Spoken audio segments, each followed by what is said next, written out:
priorities for this year has been to really make our strategic plan actualize the priorities into a 3-year plan.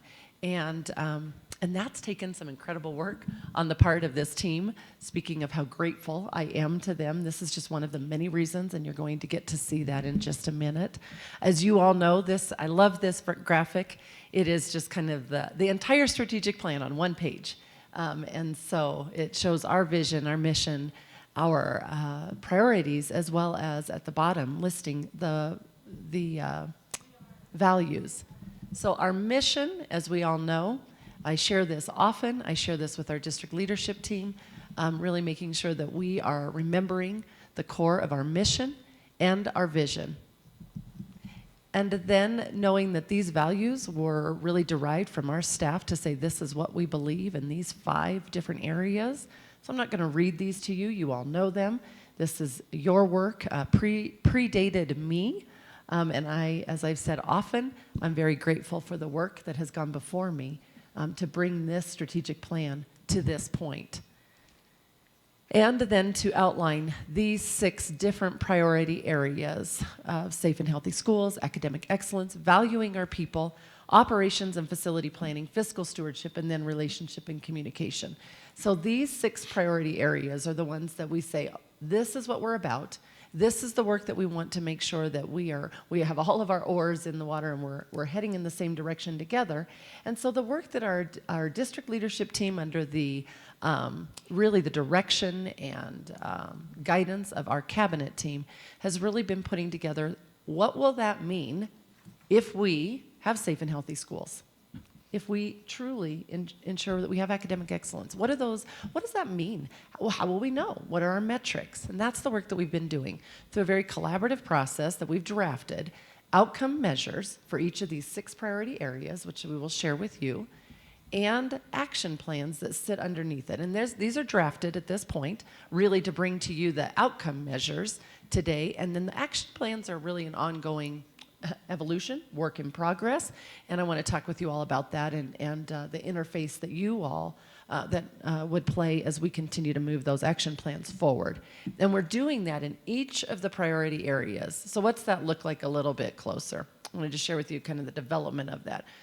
So our action teams where did those, when I say action teams, you might be thinking, what are you talking about, Stacy? Where did these action teams come from? They really come from about our 50 incredible leaders that comprise our district leadership team. So that's our principals, assistant principals, all of our education services folks, our business services folks, transportation, all of the folks that really have a leadership role in some aspect or another, all serve on one of our different 6 priority areas. And, excuse me, as we have met in the first semester of our year together this year, these teams have been developing the 3-year outcome measures for each of those priorities. And we've done that not only during the district leadership team meetings, as well as our cabinet leadership and our action teams have met additional times, kind of in between those meetings, because I wish everything could take place, but it's been a lot of work to get it to this point. And so they've had to have a few more additional times where they get together and say, okay, if these are the outcome measures we want to achieve, what does that look like in year 1, this being year 1, the 24-25 school year? What would that look like next year and then the year after? And even within each of those action steps, what are the progress measures to say, we nailed that action, we did that, check. What does that look like when we've even mastered and achieved that action step in order to get us to our 3-year action outcome measures? So all members then, once the teams kind of have drafted, it's kind of been this back and forth, ebb and flow. Members of the action team draft, then all of the district leadership team provides input. So while I might be on an action team of valuing our people, and I have direct input and development of that, I also am it's important to me that I still know what's in academic excellence, what about in fiscal stewardship. So all of our team members have been able to, through different protocols and different ways in which they've collaborated, to provide input into those action plans and really ensure that we're being comprehensive in our approach in that development and to bring it to you today. Additionally, parents and teachers have provided input into the action plans from their September meeting. I brought to them, and they provided input that then was taken back to the action teams for them to incorporate that feedback into the action plans and drafting that. And then we will continue to work with those teams to ensure that they are fully developed, as I've said, and really monitor that. And I'm going to show you what that monitoring looks like so that in 3 years we don't look at an outcome and say, oh, darn, we didn't get there. But really we are making intentional measures and actions to get there. Very iterative, absolutely. And then that brings me to really today of bringing this work to you today and say, okay, where then do you all, as a Board of Education, what makes sense as we continue to move this forward? And Ms. Upchurch and I will be able to visit with you about that. So I want to, and I believe all of our cabinet has one, I'm going to do it this way, share with you, Ms. Matizik has taken the work thus far and distilled it into a brochure, one of the many talents that she and her small little team have had, even though our live stream isn't working. This is beautiful. And so this is our Elevate 38 strategic plan that incorporates the mission, vision, values on that left side. I want you to kind of take a look at that. That is, again, like I said, that you've all developed that has been here, as well as our 6 priorities. But what you might see that is new on the right side now, and that's what I want to really draw our eyes to, is stating, what does it mean to have safe and healthy schools? What do we believe that means? Well, that's what's in the top right side in black font. So for instance, we commit to providing schools where students feel safe to learn and grow, and staff feel confident and equipped in supporting the academic, physical, and mental well-being of learners. So in each one of these, we've really defined as a team, what does that mean to us to have safe and healthy schools? And then you will see the outcomes. Now these outcomes are really external-facing outcomes. In our action plans, I'll show you that they are in SMART goal format because the team is really working toward metrics. But we've, for a couple reasons, really feel like it is best to say, so if we have safe and healthy schools and we commit to this for our students and our staff, then we will increase positive perceptions about school safety with students and families. We will expand positive perceptions about a sense of community in our schools, and we will reduce the number of office referrals regarding behavior incidents.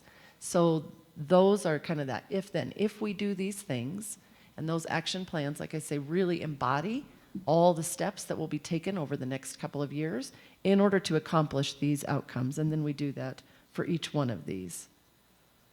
So I'm going to just give you a minute to read through each one of those before I go to the next slide.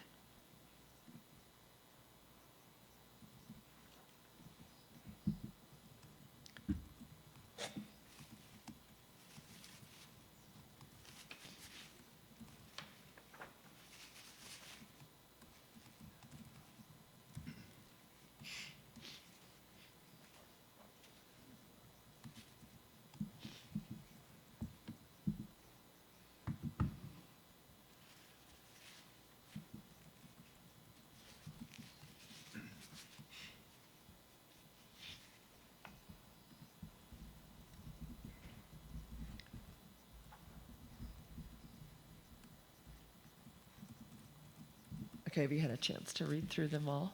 Okay, excellent. We'll come back to it. I want to have time for, I want to have discussion and questions, but one of your questions may be, so what does that really mean, Stacy? What lives underneath this to really ensure that we are, meeting these outcomes?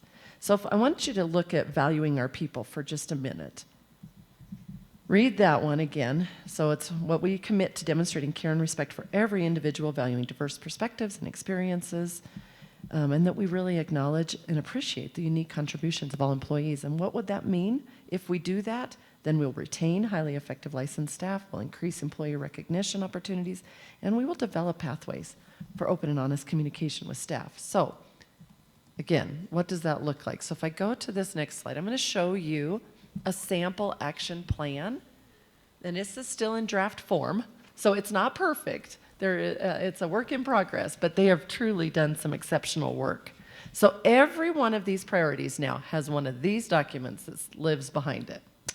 And you'll see that, and they're all set up the same way, has the priority, has our cabinet member lead. In this case, it's Miss Alicia Welch. And then these are the DLT action team members at this point that have been working on this. Then in this first set, it's the 24-27, that 3-year outcome measure. There are 3 outcome measures for every priority, and that's what's listed in black. For each one of the outcome measures, there's 3 tables, if you will, that sit below it.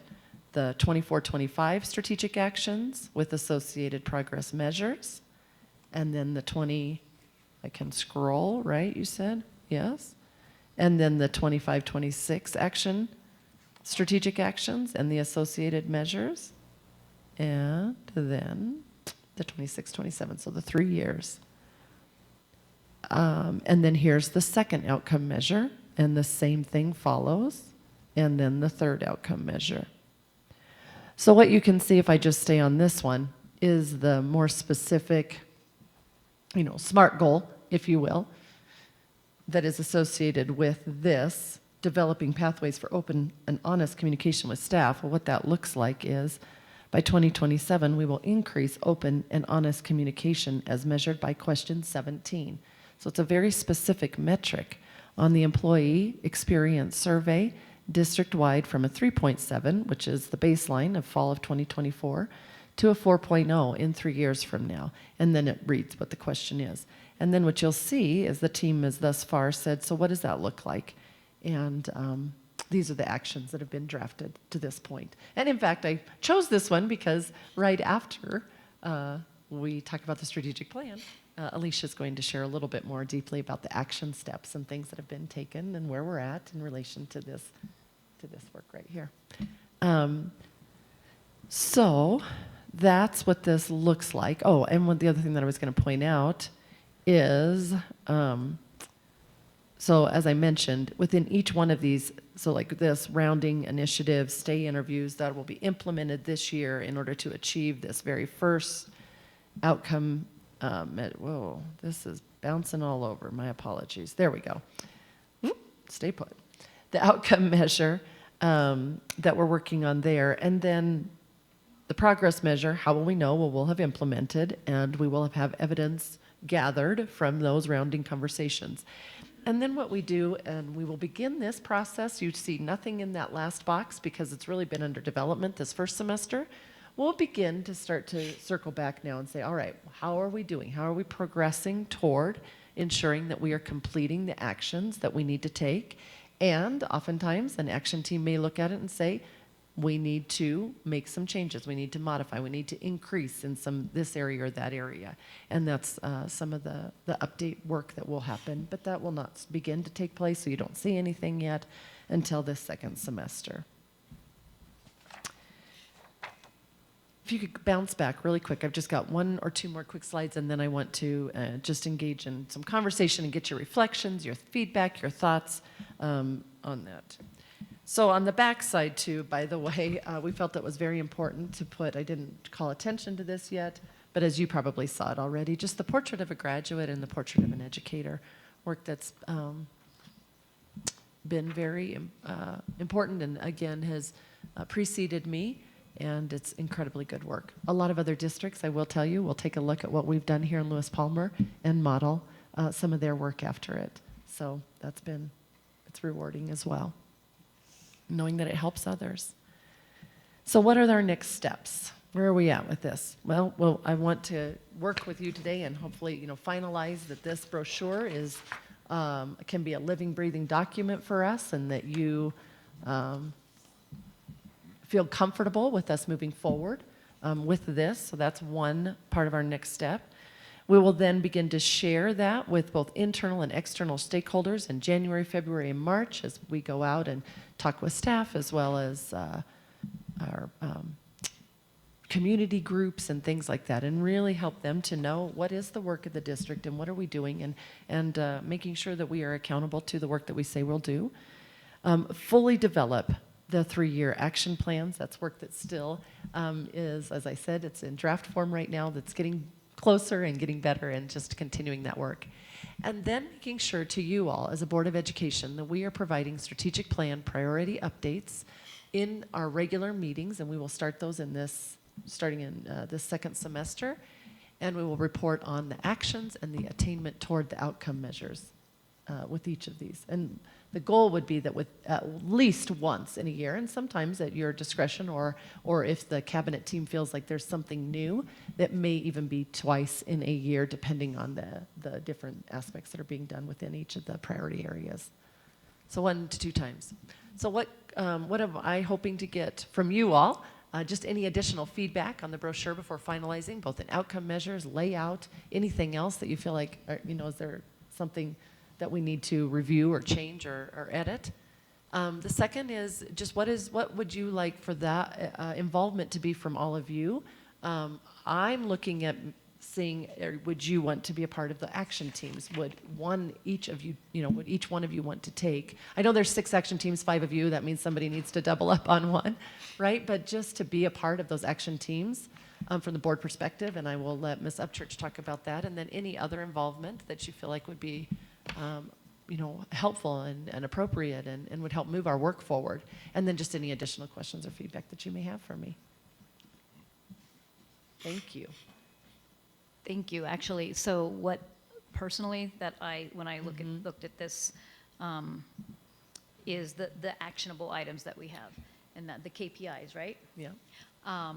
And so working on those KPIs and the ability and opportunity for we started to do this before, and making sure we're continuing with that momentum of, we have, as you see in the slide presentations, we have leadership and team members that are working on each of these strategic priorities, but the opportunity for the board members to be engaged in that as well, and to champion one of those. And that's work we had started to do before, and wanting to make sure we continue, knowing that there's 6 and there's 5 of us, so somebody would pick up an extra one.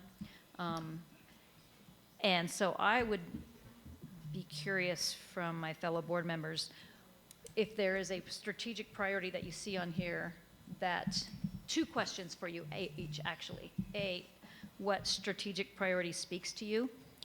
And B, when you're looking at this, if there's any feedback you have while we're looking at this, can we send that to you as individuals, not as a full board discussion, but we can each as individuals share it back? Absolutely. Because I was looking at this and remembering, trying to recall, I think it was 2021 when we started this work on what our strategic priorities were, and the work that we've done as a board, and how we've continued to, it's a living document, right? So it continues to grow and move, and the words that we came up with as a board in making sure that, is this a reflection of who we are, and in D38. So, but I'd love to hear from fellow board members on this discussion. Sir?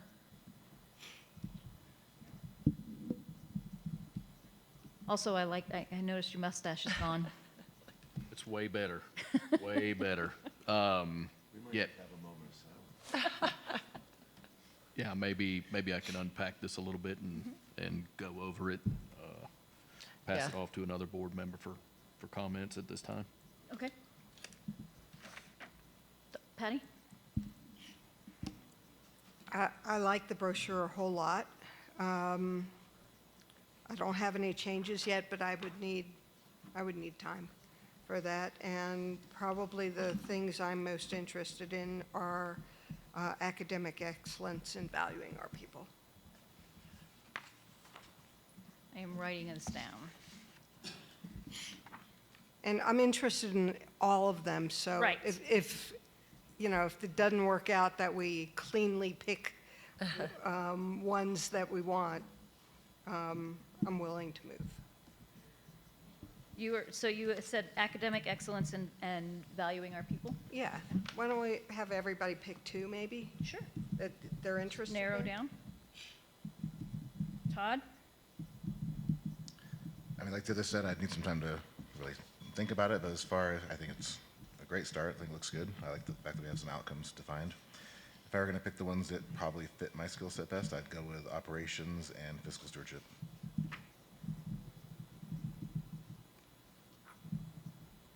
Ron?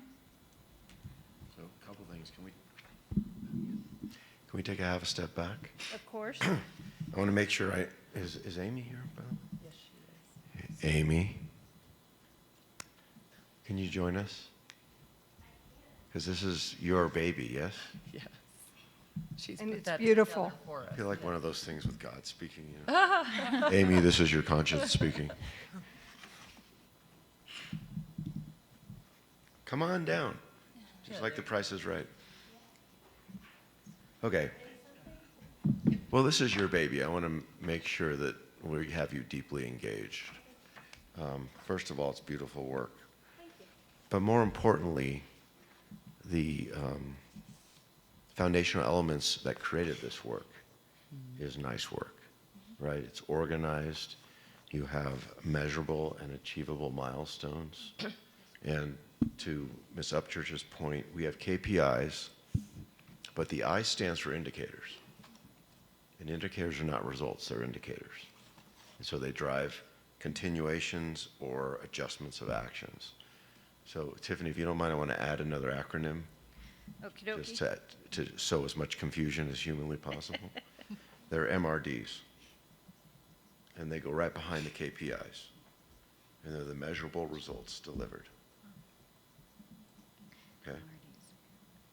So once we establish our KPIs and we do the check-in, as Stacy so elegantly articulated, then we go after the MRDs, right? Because that's what we get paid to do, right? And that's where our students and our staff and our community actually see the results of our wonderful work, and they get the benefit, which is why we're here, right? So in my humble opinion only, this was very well organized work, and I have a couple questions, okay, about the action teams. So they were organized around, obviously, the key priorities, right? In fact, we called them big rocks, did we not? We called them big That's rocks. probably a more elegant term, but it's really descriptive because we were pushing them up the hill, right? How were the people selected for the teams?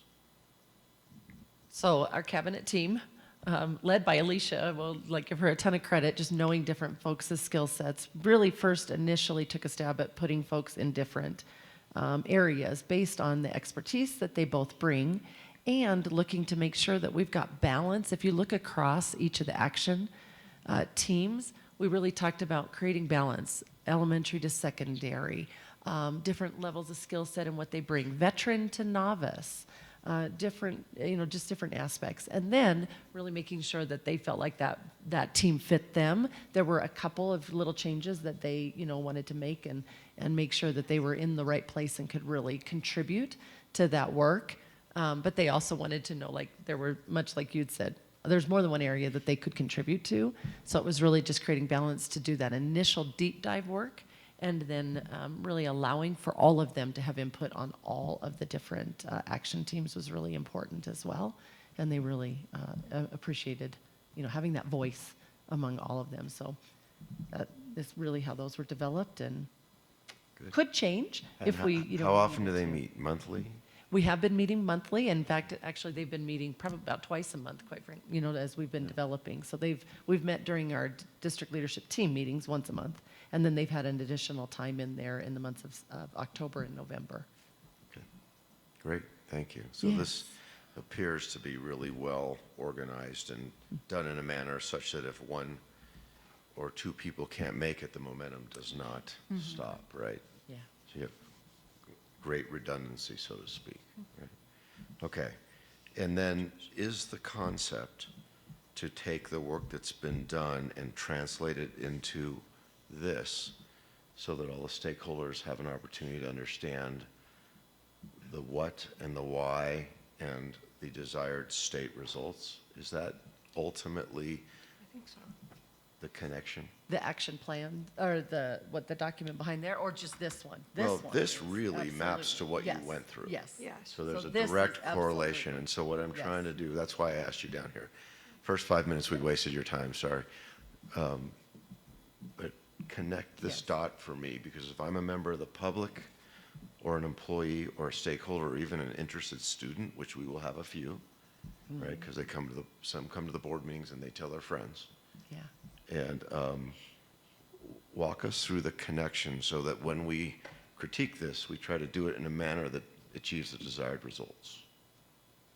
This document is the outward-facing strategic plan document for all internal as well as external stakeholders, students, parents, families, teachers, that does exactly what you're saying, which articulates not only this, our mission vision, but also what will we do and how will we know when we've achieved it. So it's the execution it of the is. strategy, Absolutely. and then the desired state results. Absolutely. Okay, okay. So therefore, who's the intended audience?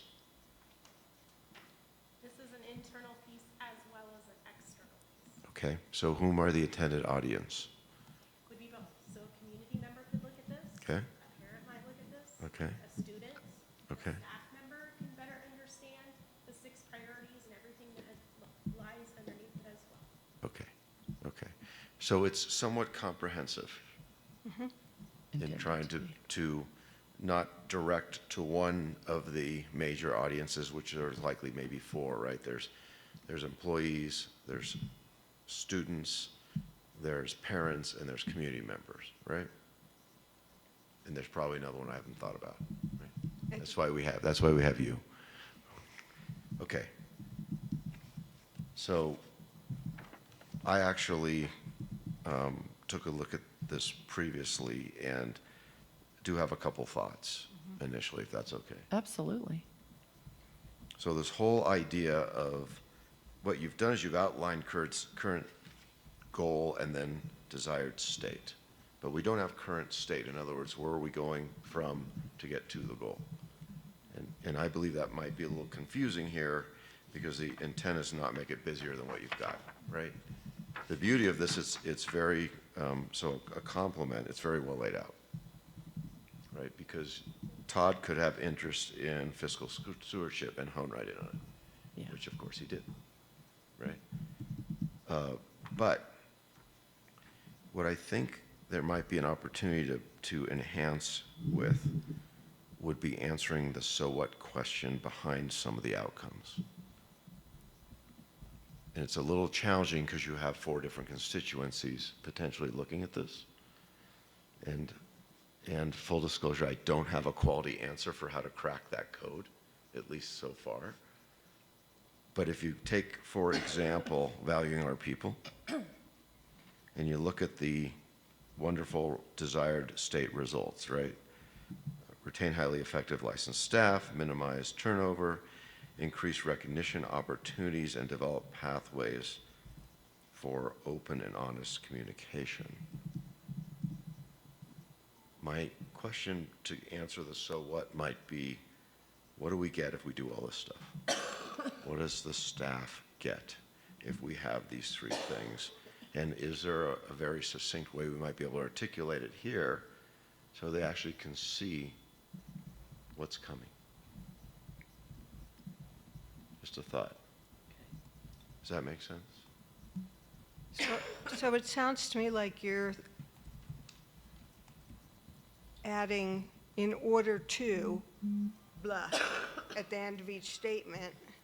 And I thought you might be going to changing outcomes to indicators, which would make this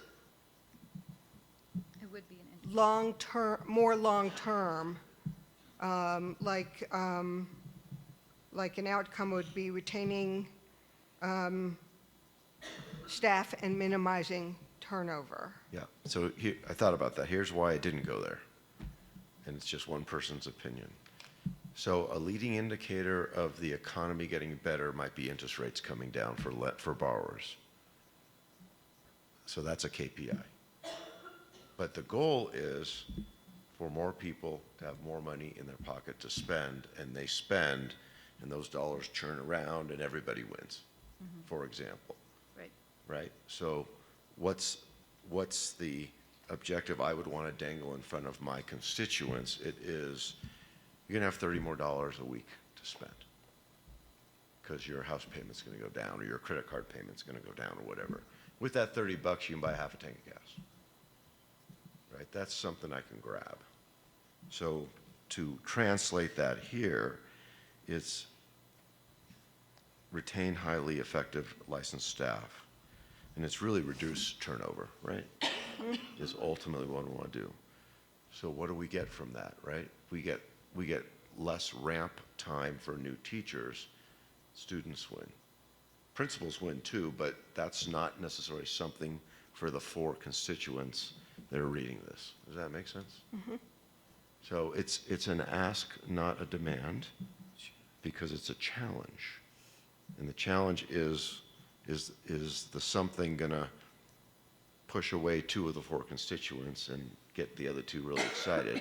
So there's your potential downside, right? Nothing good comes without downside. Conversely, you're giving them a wonderful visual of exactly what the good news is at the end of the road, or maybe halfway through the road, if these are the 25 desired outcomes, right?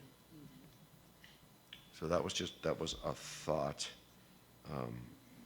in that. And here's another example, and then I'll leave it. And you still need me to pick a rock, right? Yes, and I want to be mindful of time as well. Right. So take the last one. This is very squishy, right? It's relationships. But what happens if we achieve all these 3 things? What do I, as a taxpayer or a parent or a student or an employee, get? What do you mean? Okay? I think, if I can answer that, but I'm just curious what you mean. If I increase overall satisfactions in parent-student surveys, so what? So I got a number on a document now. What matters, because you're building, you want to make sure that we are building credibility, trust, and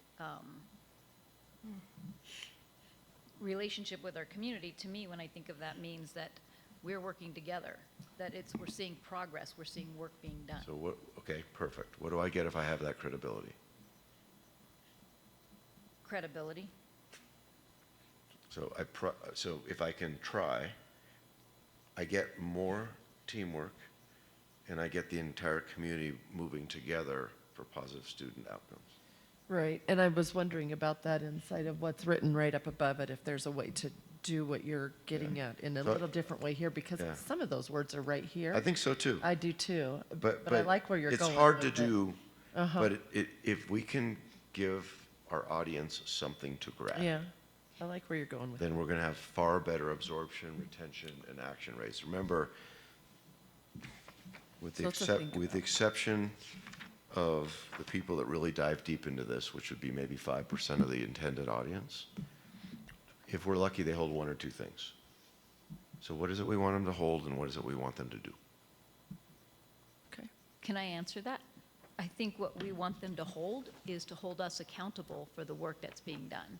And I think that this is a overview of, okay, so the board has said that this is the work they want to see done.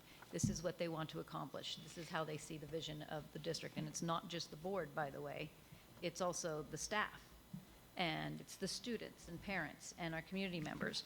So making sure that we're actually doing the work we're supposed to be doing, and not just doing something just to do something, but doing something that matters and makes a difference in the achievement and educational value for our kids, ultimately, right? And so when I'm looking at this and I think of this as a bigger overview, I look at this and I think, okay, we're going to dive down into, you're going to be able to look at this and say, okay, I see academic excellence, and that would make me, as a community member, say, okay, are they actually achieving that? And I could look into board meetings or look into information on the website, for example. Because remember, when we developed all 6 of these, there wasn't one priority that takes precedence over another. It really is harmony and works together, that you can't, it's very difficult to achieve one without making sure that you are working on achieving the others. So it really works. So this is an overview, and I think to your point of how do we know and what are some more information, well, that's where we start to look at doing our outcome and our outreach to our community with our report out to the community that's coming in 2025. So I think that this is more of an overview, and I think Mr. Norris has a question too on how then as it relates to your question as well. And I think you turn to the back. Oh. Like, why does this all matter? That's true. That's another good way to look at it, for sure. So I noticed on the back, this is really well organized. It's very easy to absorb. I noticed under the graduate, I have a question where it says, as demonstrated by being. Seems to me those are skills that we're trying to inculcate into the graduates. Is that a fair assessment? Yes. So I wonder if there was a way to communicate that these are skills, both academic and career skills, versus personality traits that may or may not be correct, but most communities don't want that, right? They want the parents to take care of that, or their genes. And then conversely, or consistently with the educator, it seems like they're modeled behaviors. Is that fair? Go ahead. Yes, and in the full visual that we had created for both the portrait of graduate and educator, there's a little bit more description. And so just for the sake of space, in this rendition, we don't include those overall descriptions, but it's certainly something that we could think about how to incorporate in this brochure. Okay. So just wondering if, and it's an Amy thing, if based on your desired audience, if you think it's more impactful to say, these are the skills we're trying to evolve into our students, both academic and career, and these are the behaviors we're asking our educators to model. Are- To get, just a thought. Yeah, and Right. I definitely appreciate your insight on It's- that. And I think it is maybe looking at what Amber had mentioned, is already out there. Mhm. And just assuring that we're aligning with that verbiage. So Yeah. I think there's a way to do that, and it's a matter of reflecting back on what that original document is. Okay. So I have one final thought, and I apologize for the time, but you were foolish enough to ask. Would it, I bet $5 you've thought through this already. I was thinking of a QR code on here. And my rationale was the work behind this is really quality stuff. And some people are going to say, tell me more. And since it's all public data anyways, it might be a nice way to say, gosh, I'd be happy to tell you more. Have you checked out the QR code first? So it'd just be a matter of what the QR code is linking to, whether it was the homepage of the website or some additional content to be created. Well, so some of this work about the action teams and how well the depth and breadth of how it's being thought through, Okay, sure. you're going to have some parents go, oh my goodness. Yeah, that's not a bad idea. Well, we talked about putting the QR code in, you guys were Also in floating the the- idea in the mailer that will drop in mailboxes. There'll be a Yeah. QR code on that too for people seeking more information. Yeah, that's true too. Multiple action Uh-huh. So links, we have a, topics. we probably have a 60 or 70% ratio of parents and community members that are in or have had careers with a respectable amount of responsibility. And so they have some experience in this kind of stuff. And for them to have the comfort, to Tiffany's point, that there's a significant degree of diligence behind it might be valuable, and you can always not use a QR code. And my rationale from this really comes from the kids that have been here. Because they all say one thing in common.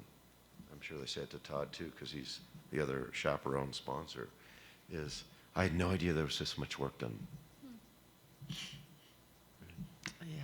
So I'm going to concede my time because I know we have some other things coming up that we need to be mindful of with folks coming in to speak to us.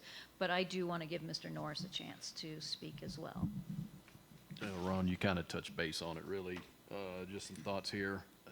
We're saying that this is what D38 produces for a graduate, and this is the staff that we have in D38.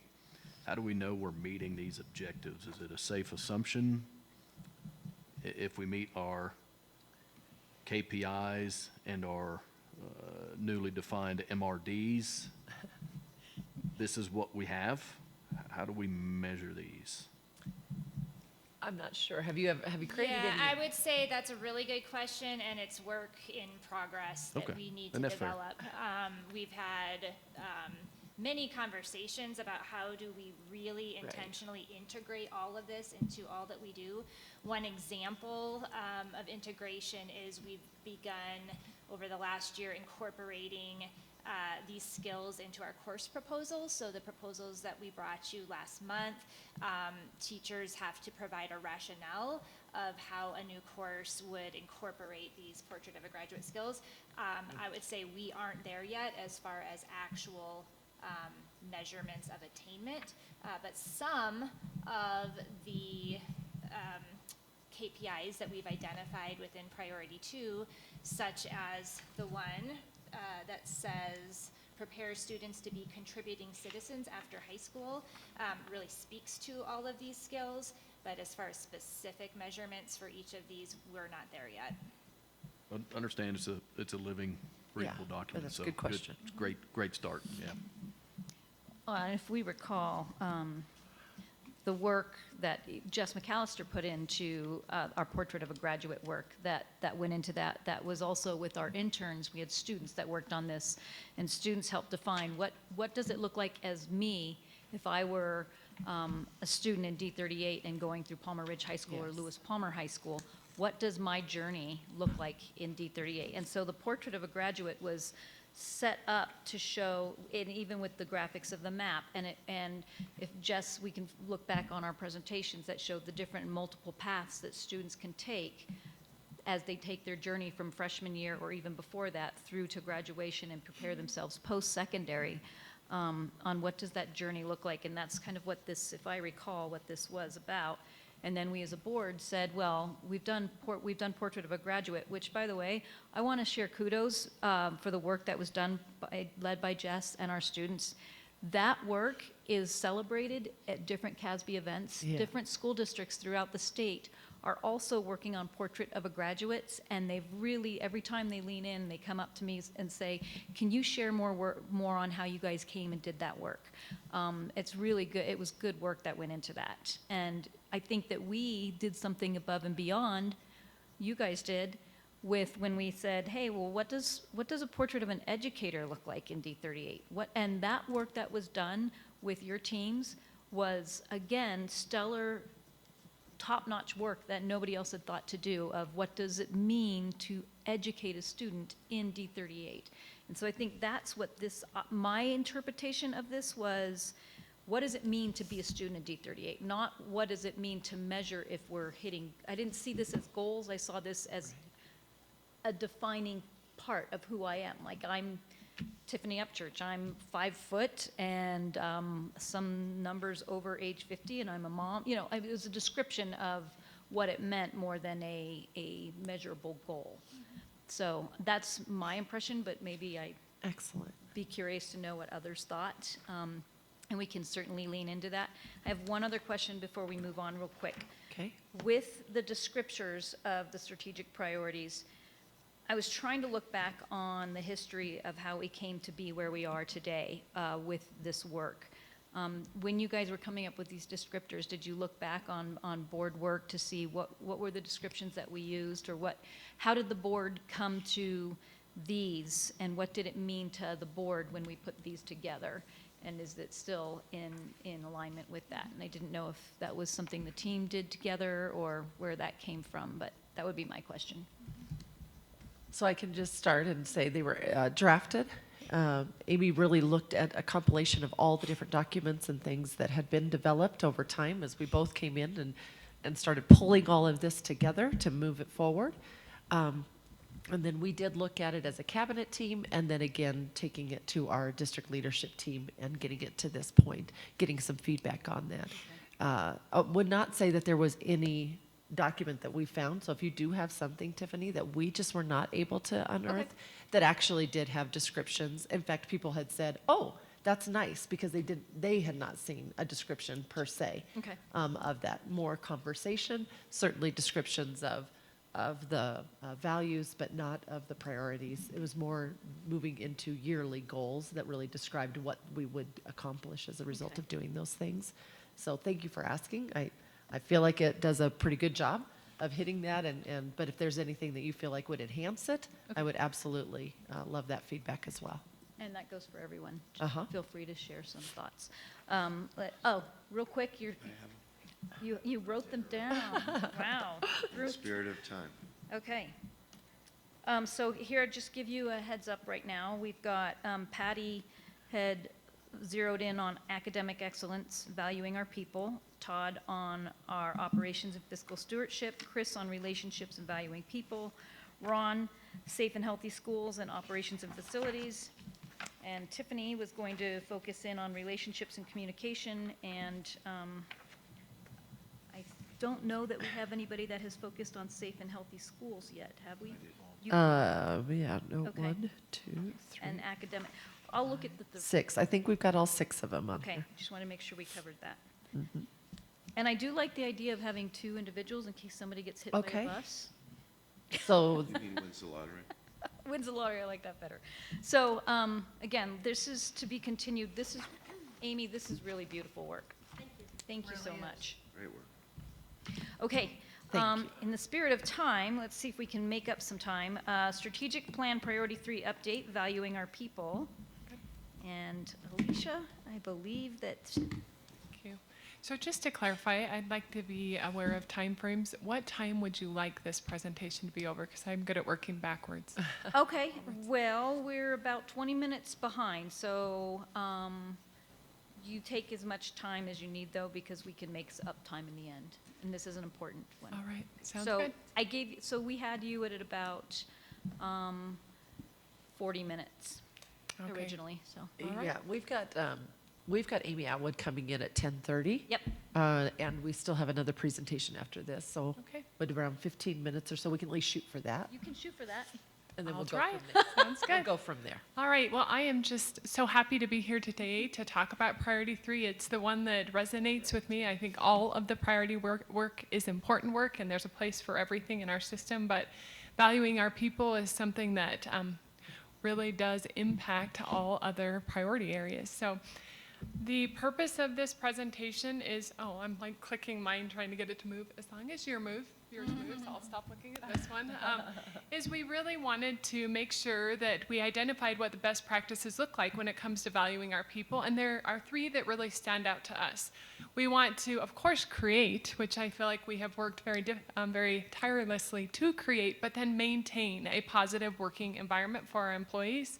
And then we want to retain our highly qualified employees. And you'll see outcome 1 focuses on those highly qualified employees, are highly effective as it relates to our licensed staff members, but we also have a place for retaining those amazing classified staff members as well, and then encouraging employee feedback. And this is an area we've really grown in over the years. I remember my first year here, I think 6 years ago, we didn't have a survey other than the CDE survey, but then we ended up initiating one with I think My Voice, or I can't remember, but we had one, and then we ended up working towards going with Studer, and it really does seem that people feel like they can be open and honest and that their feedback matters, and so that has been a very positive addition to what we do here in D38.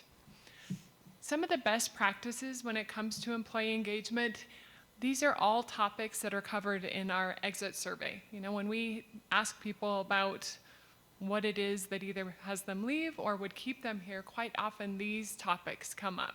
So I don't think any of these would be much of a surprise to you, but I think these are also the reasons people aren't leaving. So I think that for some people, the opportunity to grow in our district, the culture of our district, feeling satisfied at the school or department they're in, the pay and benefits. We have focused on trying to increase them for both licensed and classified employees. And also, we are working towards figuring out what recognition feels like and looks like for our staff. It's hard. You do have to do some work to really dig into what really does make people feel appreciated. And it's not all about money. It's not all about benefits. There's other things that matter to people, and we need to do those things.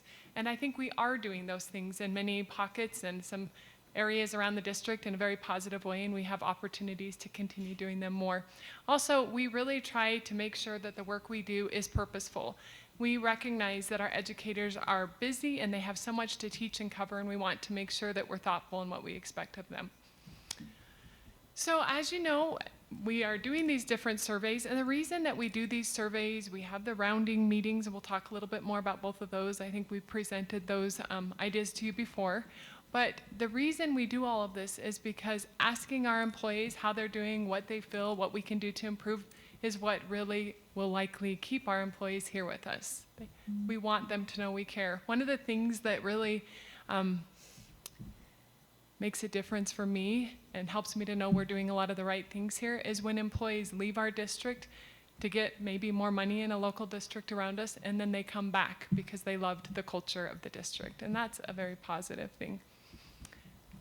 Alrighty, so we have been focusing on some of these strategic actions, and then there will be some added strategic actions. So we have been using the employee experience survey, and for the purpose of this presentation and the work we're doing with valuing our people, we are really focusing primarily on the employee engagement. We also have other surveys to include the parent caregiver. We have a student survey. We are now doing a district services survey. So we are doing other surveys, but we will continue with that employee experience survey. And then we will continue with the rounding conversations. Just a reminder of what those are. Those are opportunities to connect with our staff members in our buildings and our departments, and just have a few, spend a few minutes talking to them about how things are going, or what some of the schools are doing right now is asking them specifically what sort of acknowledgement they like to receive for a job well done. You can ask them any questions, but the goal is to get out and talk to people, and more important than talking, listen to people, care about them. And quite often when I do that, I find out that people feel like it's one of the first times someone has been in the building from the district to specifically say, how are you doing? And that's been the case last year, this year. It's just an opportunity for us to continue being aware of how our people are doing and that they do want us to listen to how they're doing. And then the new addition to the employee retention program is the stay interviews. Stay interviews is a term that Studer uses. So Studers who we do the surveys with, Studers who presented the idea of rounding with us, but now we are doing these stay interviews. The purpose of a stay interview is to try to get like a highly qualified employee to stay with us. So we discussed what that will look like as an action team. We've discussed it some with the principals and the directors of our different departments, managers. What we want to make sure we are thoughtful about is that we don't just have those stay interviews and like pick the people that we want to keep, but that we are thoughtful and we have mid-year conversations with all of our employees where we check in with them. If there's opportunities for growth or improvement, that we use that meeting to share that, but also if there's opportunities to celebrate and to recognize the great things our people are doing, these meetings can do that as well. So while they are called stay interviews, it is something that would typically happen about mid-year.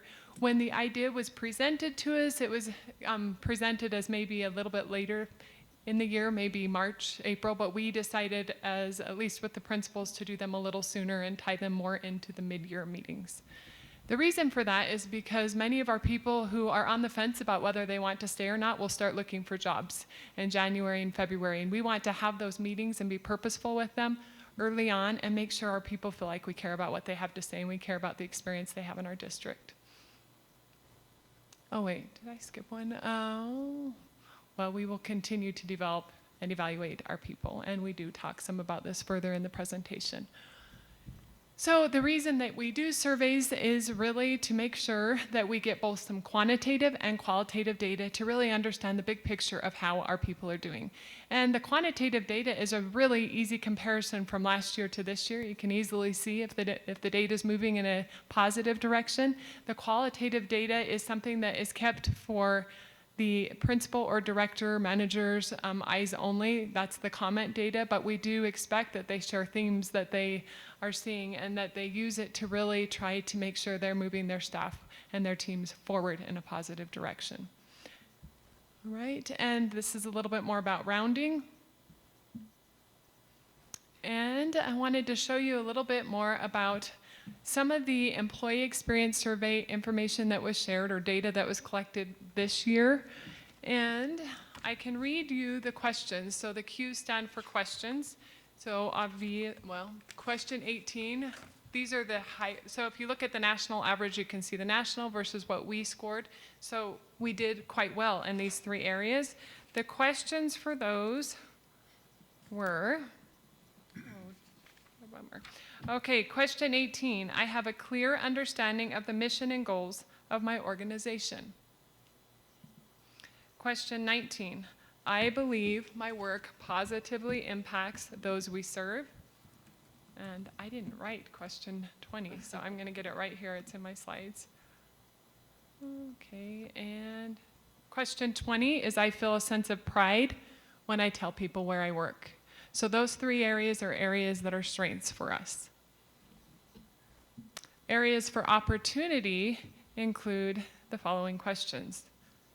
I feel supported in balancing my work responsibilities. I receive appropriate recognition when I do good at work. Just as a heads up, that was a common theme across many of the schools and district, was some people feel like we could do better at making sure we recognize them, but we need to figure out what that looks like. Not everybody wants public recognition. Not everybody wants it to be it's figuring out what works for people. It's like the love languages in the workplace. Figure out what makes people feel like they're cared about and then do it. And then question 11 is, I feel that the organization level resources are allocated to maximize effectiveness across the organization. So again, the national average is higher in those areas than our average. So yes? Just to help at least me frame up all this stuff, is this a Studer national survey? It is. How many participants? I have absolutely no idea, but I could find that out for Somewhere you. between 20 and 1 million? Yep. Okay. I Got think it. more than 20. Very well defined. I wouldn't want to give you false information, but I could find out. We don't have to get into Mr. Ridgway's degree of accuracy. He but- may know the answer, though. Do you know the answer? Okay. Okay, let's stick with that. It certainly gives us a shot of being right, yeah. But the rationale is, if it's national, it'd be very interesting to see if they could break it into our peer districts That's a nationally. good idea. Right, one of the things that I've certainly challenged Dr. Dattery with, and thank you for starting to get something national, is we're only 2% of the country's population in Colorado. So we continue to compare ourselves to 2% of the population. It's not relevant. And almost all of our kids, and certainly our kids, when they graduate, they're going to compete on a national basis, if not a global one. So the more we can get this relevant, the more it matters. But we're a suburban, not an inner city school district. So what I'd really like to understand is, for those that we're comparing against, are they peers? It's a great question. Okay. And then the other piece is, I assume this is a 5 scale? Yes. Okay. If it was a 10 scale, we'd all be a little Yeah, worried, we would yeah? be concerned. Right. But the point is, we're not in the 80th percentile on slide 9, but we are in slide 8. So that's something that's noteworthy of consideration, right? Who are the peer districts, not the non-peer districts, that took this survey, that were statistically significant, which is maybe 50% or better of their employees, and where were they? It's a Because great what I want to make sure we're not comparing ourselves to is the difference between an average and a mean, right? There could be a school district in a large metro area that's getting a 4.9 and they're driving everything up. And they have 20,000 employees and they're really driving it up. Conversely, where are the 6 to 15,000 student suburban school districts? Right? So that's, I know that's defined, but that gives us a chance to really understand if we're competitive. That would be a question that we could forward to Studer for sure. And I hear what you're Yes. saying, because if you have a school district that's out east of us, let's take Calhan, the number of students and educators they have, even two dissatisfied employees in a building is going to make a big difference Yeah. there versus here. Right. So I am curious to know, if I recall, they did do a presentation to, I think it was to scale, but I cannot recall. But that's an easy thing we could find out. I have a question though, follow-up. Sure. Can we get, maybe at our next work session, the questions that were asked?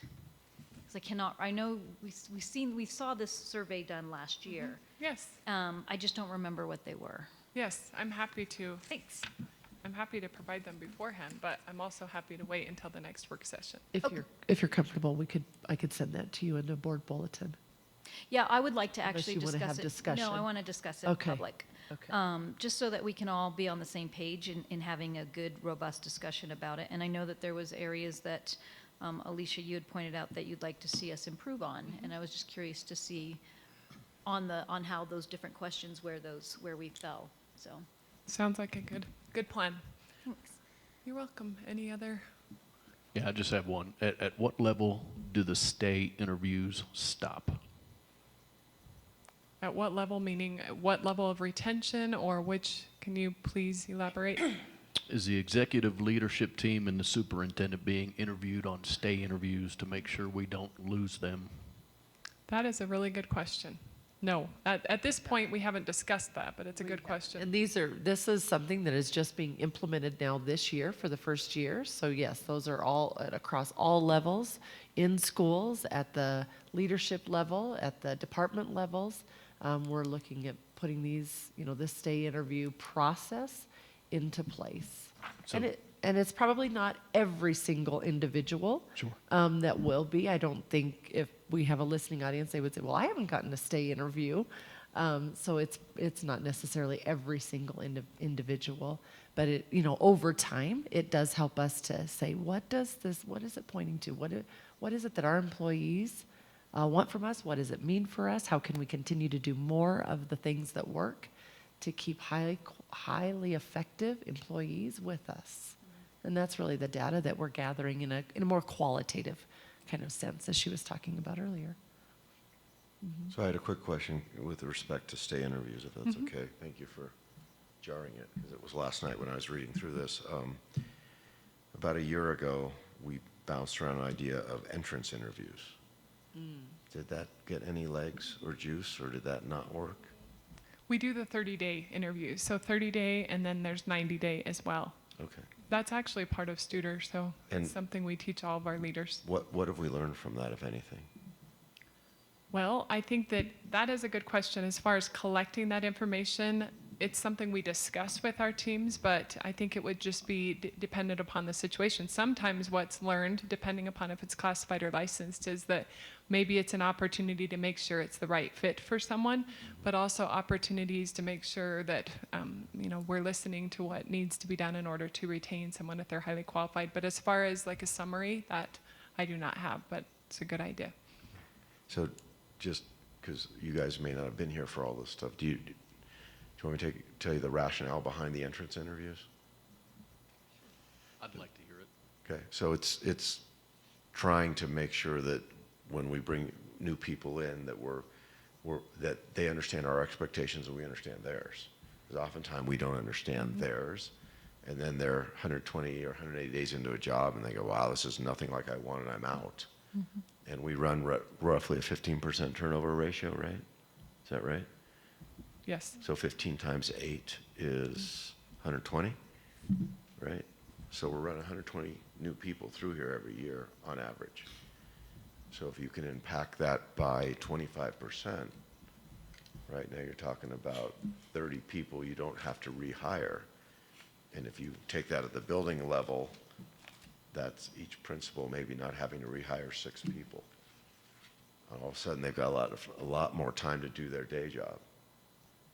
So there's an example of what you get, right? The so what, as I was talking about in this. So we go to a principal and say, we want you to do entrance interviews at 30 days. And they say, why? And they say, because we're going to give you back 6 hours a week. Yeah. That's an example. To try to pull it all together.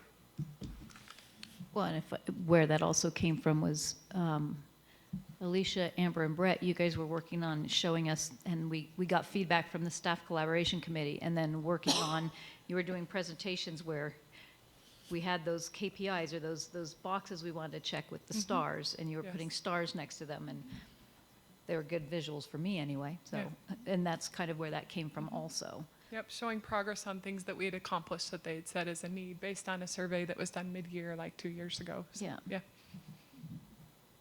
All right, great. Okay, so for the priority 3 action planning work, we focused on outcome measure number 1. Primarily for this presentation, there are 3 outcome measures, as you saw in the pamphlet, but the first one focuses on our licensed employees and those that would be considered highly effective as measured by their evaluation, and our goal is to retain 85% or more of those people, the highly effective teachers, licensed staff members. We also wanted to have a comparable goal to our classified staff, and we thought about how to write it and decided as an action team that we would word it like this, that we will do our best to not turn over more than 10% due to better pay, benefits, job dissatisfaction, or accepting positions in other school districts. Just to clarify, we do not count people who retire. We do not count people who move based on, a move that is tied to the military, or people that go out on FMLA, something like that. So You don't count them, towards these numbers. but not they still count in the overall Yes. reasons. Okay. Yeah. All right. Why 2027? This is a 3-year goal. Our goal is to just continue to work on this over the next 3 years. And so we broke it down and what it would look like in year 1, year 2, year 3. Thank you. So I just needed a QR code to dive Yep. into that. Yeah. I actually love the idea because what I want to do with this is like be able to touch it and have it go further. Doesn't do it, so the QR code would help. You just volunteered, didn't you? They know better than to think I could actually. I can make a QR code, and that's as far as I go. And this is a little information about our retention rates, just so you know. The way that I determined retention rates was I went back to the two HR presentations that I did at the beginning of last year and this year when we were looking at our new hire information, and then it's really just backwards from that information. So this is not new information to you. As you may be able to see in 23-24, based on the graph, the total number of licensed staff or classified staff members that were retained, if you look at the actual number, it's 316, which is 87%. And of licensed staff members, we retained 419, which was 20%. And then this current year, as we go into this year, we retained a total of 307 out of 385 classified staff members, and we retained 358 out of 421 licensed staff members. So real quick question on this. Mm-hmm. In K through 12 education in the United States, what do the experts say is a healthy turnover ratio? So we had a feeling you would ask that, and we were really working diligently to try to get information on the state averages from the Department of Education, and we hadn't heard back from them yet, but I think we could look into both state and national level averages and get back to you on that. Right. And that would give you national averages. But- And then but what does the actual? Here's my point. A certain Davis, amount of turn yeah. is very, very, very important and very healthy. Yes. It's fresh ears and eyes, it's energy, it's not politically correctly said, moving out the bottom 5% to raise the entire standards of the team. And there's a lot of goodness that comes with some organic turnover. I just don't know what, in this industry, the quality number is. Correct. We'll see if we can find a number on Well, more importantly, where are we versus that, right? this. Is, yeah. Good question. All right, some of the next steps that we will continue forward with priority 3 include the stay interviews, which we've already talked about, with the purpose of developing relationships of trust and open communication. We will continue rounding with the purpose of building relationships and listening to people, understanding what we can do to retain those high quality people and continue to improve as a district and a school system. We will implement the district service survey. It actually went out yesterday, and it gives our staff members the opportunity to evaluate all the different departments that they may interact with. They don't have to evaluate every department. They have the option to select the departments, such as HR, finance, transportation, communication. So they select the ones they want to evaluate and then are asked the same questions for each department they choose to evaluate. And we will present that data to you. I think we're planning on January or February. And then we will continue to evaluate budget projections to ensure that we prioritize staff pay as we have been doing the last couple of years consistently.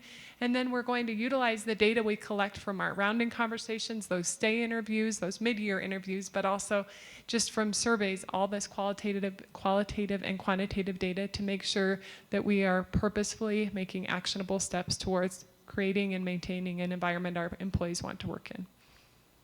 All right, what questions do you have? Team? Really helpful. Thank you. Thank you. You're It's, very helpful. What were those numbers again for, Go back to slide 10, 11.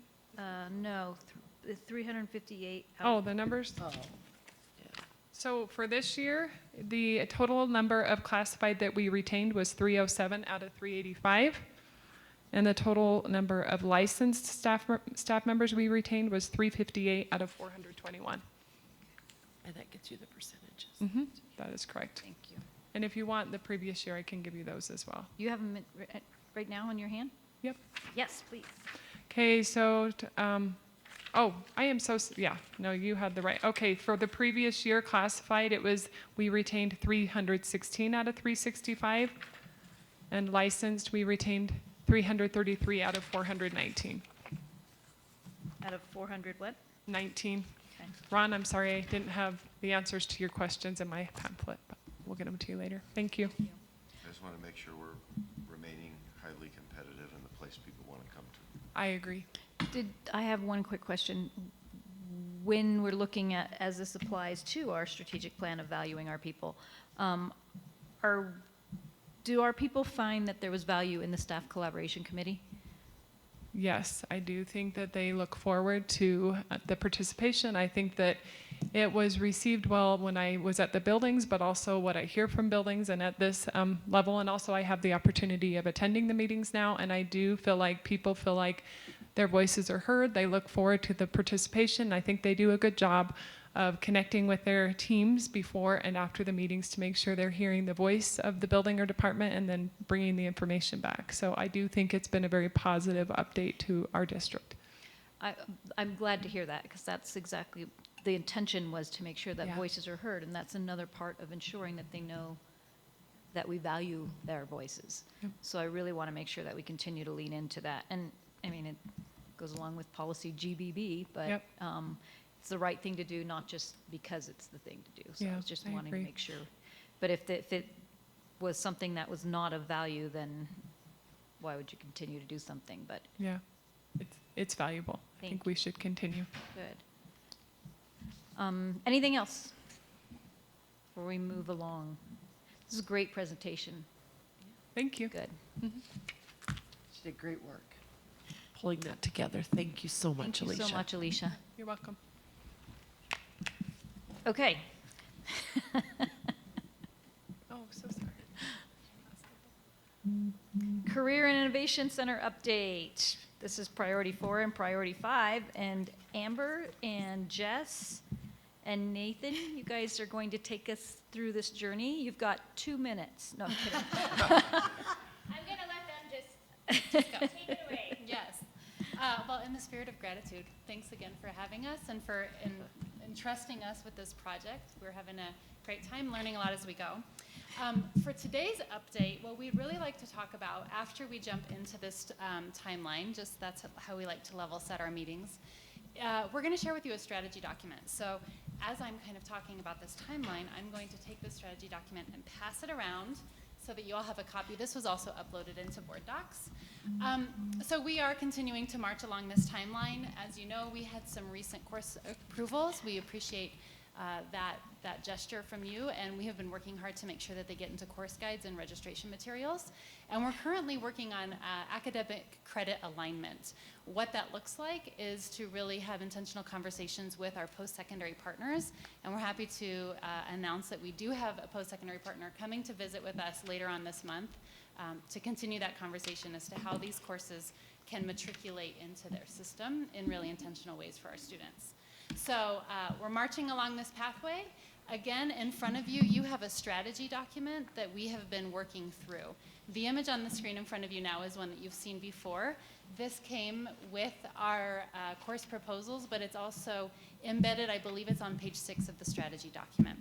This strategy document, even though it says December 3rd on it, it has been a working document and will continue to be a working document as we work through this process. As you look through it, you'll see that there are some strategies that kind of talk about some different metrics, success criteria, and timelines. And what you'll probably notice and draw some parallels to are some of the strategic planning elements that you saw earlier, particularly when it comes to academic excellence and financial stewardship. So with that, I'm going to turn it over to Mr. Nathan Edwards to kind of help orient us with this document, and we will go as fast as we possibly can and answer any questions that you have along the way. Sure, thank you. So I just want to highlight on page 3, it's kind of a summary of what we are working, the framework we're working from. So the overarching principles you'll see for there, and this is captured in the graphic on the left side in the yellow, the light bulb as well as the arrows. These are elements we want to bring to the table for not only the students, but the teachers who are sharing in this experience and our industry partners. In particular, when we think about a workforce development program and the longevity of what we hope that our students accomplish in their careers, everything from being lifelong learners to inspiring curiosity and creativity, these are really important for success in life. So those are the overarching principles over on the left side. The core strategies, we have 5 of them. Again, as Jess mentioned, you'll recognize a few of them at the bottom, the strengthening communities and being responsible stewards. I think all of us in this room really share those at core. So I'm going to spend a little more time talking about the first 3. You know, when the Innovate 38 kicked off, and I will always appreciate the term inside acquisition. Really, that's our knowledge search of where industry is at, where the career needs are, the workforce in our region at national level, and what are the curriculum bases? What do we need to be teaching our students? And that will be a continuous effort and really ongoing for the long term. What we've captured in most of these, the metrics and the timelines for these strategies really is that there's ongoing initiatives. So we don't want to settle into a set course pathway or curriculum. We really want to match what the industry needs are. Again, that helps with student transition to the workforce or post-secondary education. So you'll see that throughout. The 2 middle ones I think are really important for our student experiences and what we're doing. So ensuring the experiential learning. What we've seen in industry, again, I come from industry, many of you have spent time in these areas, the career and technical education pathways. There is a lot of effort across the United States to increase knowledge, but not a lot improving the abilities and skills. And so that's what the experiential learning is. So when we add the knowledge base to it, we really want them to gain those experiences so they are workforce ready from day number 1 that they enter their internships or graduation or post-secondary education programs. So you'll see some metrics there. And then the middle strategy really on preparing for emerging changes in industry. You saw a glimpse of this with our course proposals for next year. We prioritized ones that we felt we could accomplish and do well, but really they're meeting the national and our regional needs. Everything, the AI and data science to the semiconductor and electronics areas, and a number of the other courses. So this is a working document, with today's date on it, yes, but like the other strategies, this will evolve. And we expect it to evolve, we want it to evolve. So your feedback, insights are really important to this. What is behind this, and the last few pages really, is our strategic plan, or you could say action plan. We can call it many things. But these are the details of what we've been marching to in the last few months to accomplish this, knowing that we have a July of 2025 opening date. And really, as we think about what's going to happen in year 2, year 3 of this Career Innovation Center. Again, some of this will evolve. So we will be glad to have more detailed conversation about this and what's happening behind the scenes on this. But this, again, is an overarching document that we can always refer back to when we think about decisions that we have to make on the Career Innovation Center as well as the CTE programs. So we'll give you just a minute to kind of comb through it. Like I mentioned, it's in board docs. And so, but also know that we're available for any questions beyond these meetings to talk further about these. As I mentioned, you will see as you start to look through these, every single one of these strategies does have metrics, does have success criteria, timelines, and then partnerships and resources. It does lean itself towards agility. We know that that's a very important component of this overall design of this facility, and what we want to do is make sure that we're relevant and continuing to meet industry needs as they evolve over time. So this is just a strategy document for us to look at. Before I move on to the next page, as you kind of process some of this, are there any questions that are coming up? I just want to compliment you. This is an amazing document. This is very thorough in just all of it put together in a nutshell, stapled in a packet. Thank you. Any other questions or comments? Ron, can you keep your discussions to 2 minutes? Actually, ditto to what Tiffany said, right? Thank you guys for being organized and thoughtful in the spirit of thinking about measurable results delivered. Ultimately, we are doing this all so that we can have a portion of our graduates either be knowledgeable on specific industries and the skills associated with them and use that in their matriculation, or step into the workforce the day after graduation should they choose and be impactful, right? So in the spirit of that, number 6, action and execution.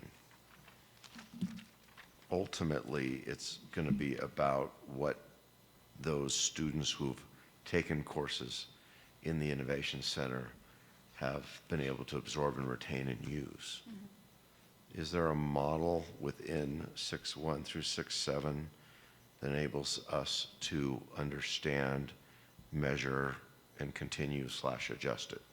So I'm going to turn it back over to Mr. Edwards, because he did have the pleasure of visiting a school in Alabama who has walked this path before us and has some impressive measurement techniques. Yeah, so just to give you a background of this school, it's the Alabama School of Cyber Technology and Engineering. They are a magnet school. They get students from all across the state of Alabama. You can imagine the socioeconomic diversity across the state. They do have dormitories, so that's a little bit different, so they have to accommodate for all of life for their students. But what they have accomplished in their 5 years of existence is tremendous. Now, if you've ever been to Huntsville, so I know some of you probably have, you have NASA has a big center there on the Army base. Army is there with the Department of Defense. There's a number of activities, Missile Defense Agency. There's a lot of other technology companies that are there in Huntsville. I think it used to have this title of the most PhDs per capita in the United States.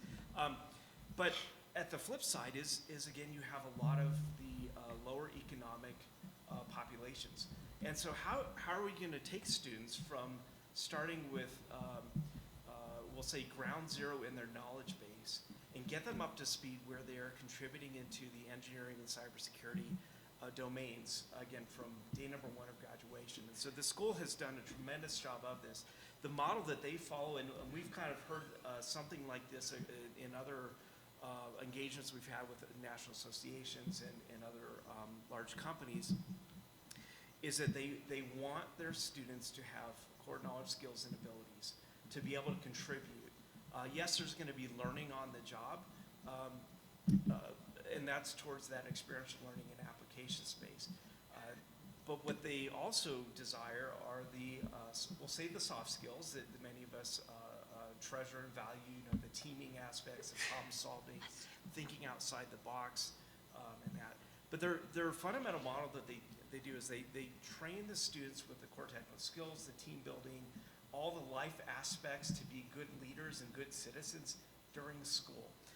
They've correlated their graduation requirements to something that nowhere else in Alabama is doing, and I think here in Colorado, our state approved that model last year, where you can get partial math credit or English or communications credit with some of their technical courses. So they are fully integrated in that.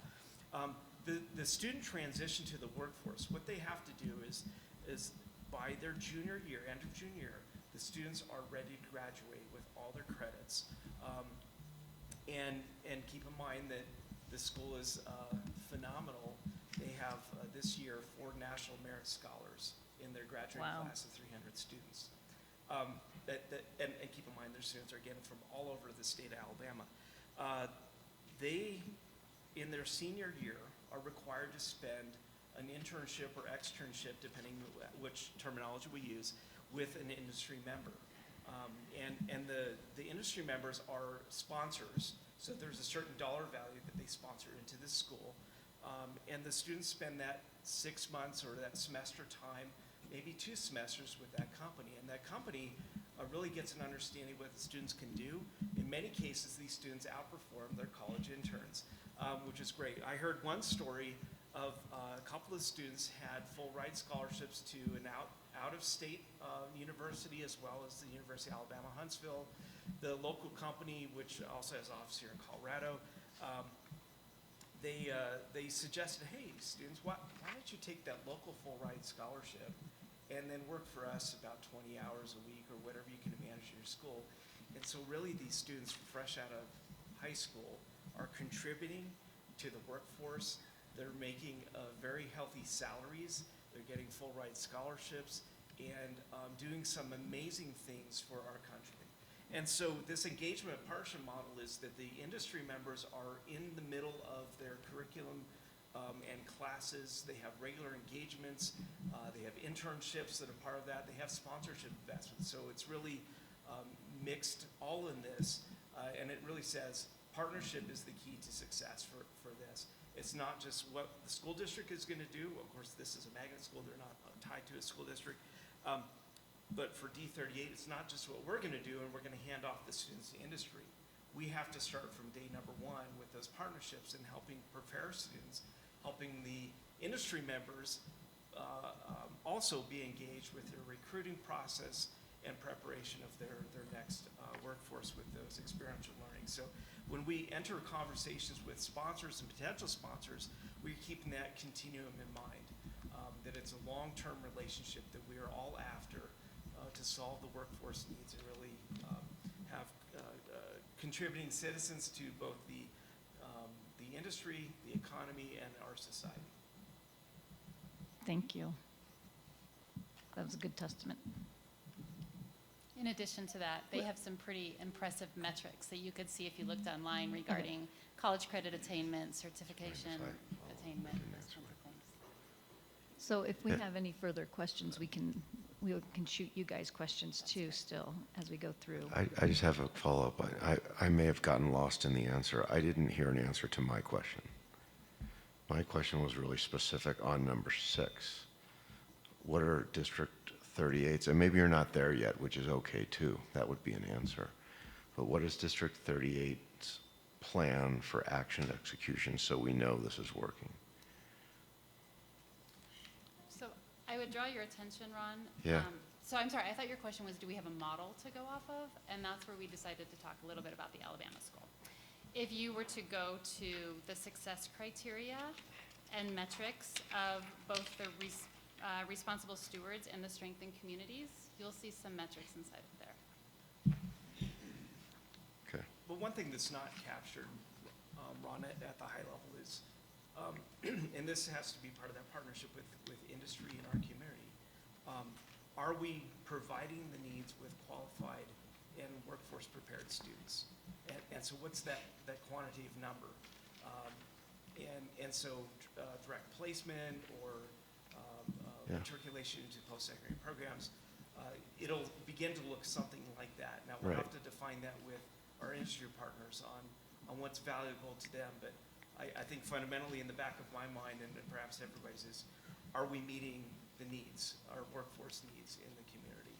Right. And so there's quantitative numbers. For example, we met with a semiconductor company. They have about 150 technicians they need to fill in the next 5 years, another 100 engineers.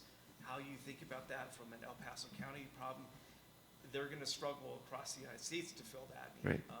So these are the kinds of numbers. How many students per year can we provide that direct entry to their workforce as well? So we'll look at those kinds of metrics down the road. Yeah, so that's where I was going, right? And that's an art because we also have to match that with where our students have passions or interests, right? And whatever their family dynamics at home that are driving them to maybe go on to college or not, or something in between. But my point is, as we get towards our first set of students and our first set of classes, it would probably be valuable to have some of those metrics ready to go and to know what we're measuring in terms of achievements and also what we're measuring against in terms of some kind of foundational elements. You're absolutely right. I visited with some other schools, and their metric is how many industry certifications do they get. I think That's one, yeah. That's okay, Yeah. but we really want that workforce preparedness, and are we doing our job to prepare? Right. So stay tuned for more on Good. that. Some of those metrics are also built into the strategic plan work under priority 2 within that action plan, as far as action steps completed, and the outcome measures, as well as those 3-year goals, specifically for preparing all of our graduates to be productive citizens. We are tracking data within that, similar to what Mr. Edwards suggested as far as workforce certifications, college credits earned, and so forth. So I just need a QR code on this thing and I can go right Right. to it. Got it. Well, thank you so much. Can I go to the next slide, or is this our? Oh, I There's didn't only know. one more. Okay. I really just wanted to use this as an opportunity to share with you that we have invested in project management software that produces its own Gantt chart. So if you are looking at the Gantt chart that I had put together and it has come to an abrupt stop, that is not because we have stopped working, but rather we are using a software called Open Project. So please don't be alarmed by that. We have bought 5 licenses. Nathan and I both have one. If there are others in the room that would like an account to kind of stay up to speed on that, that's great. What you'll see on this Gantt chart are some grants and competition opportunities that we are actively discussing right now that are coming up in the near term. And in addition to that, I will just announce that the sponsorship packet has gone out. You all received it on the 23rd. I apologize for the Saturday email. But it is out, and we have had some people directly reach out and express interest in having additional conversations about that. So we are excited about that, and we've used the opportunity to customize it for some people that we've been talking to as well, Yep. per your recommendation, Tiffany. So now you can thank us. This is good stuff. I'm so excited, and thank you for keeping us on track and keeping us updated. Yeah, and anytime those grants come in, feel free to just celebrate them away. Oh, we intend to. Thank you so much for the Thank work you you. guys are doing. Okay, our last agenda item is B4, legislative update, and we have our guest Amy Atwood with us to share and to discuss. Amy, do you mind coming over here to the mic? Yeah. Awesome. Ron, I was joking when I said you only had 2 minutes. It's plenty for me. Hi, Amy, how are you? Hi, good. Thank you, and good morning to everyone. I was actually sitting in the parking lot until 10:29 because the JBC is getting a briefing from the Department of Education on the budget, and I wanted to make sure I got all of the information I could so I could report back to you. So today, well, Amy Atwood, contract lobbyist for the district. Today I'd like to go through what we're seeing and hearing about the budget for the 25-26 school year. The 3 task forces that met this year: Accountability Task Force, the Discipline Task Force, and the Mill Levy Task Force. And then go through what other bills we know that are coming. So let's start with the budget. And if you remember, I sent out a budget report on November 4th that was the governor's budget request. Now, this is the governor's wish list. This is what he would like to see. This sends the signal to the Joint Budget Committee that this is what he wants to see in the budget. Ultimately, it is the Joint Budget Committee that builds the budget and the legislature that votes on it. The governor can put pressure on and he can lobby, and his departments do that, but ultimately it is the legislature that makes those decisions. So if you remember, his budget was an increase of $299 per student, or $115 million general fund. That is a little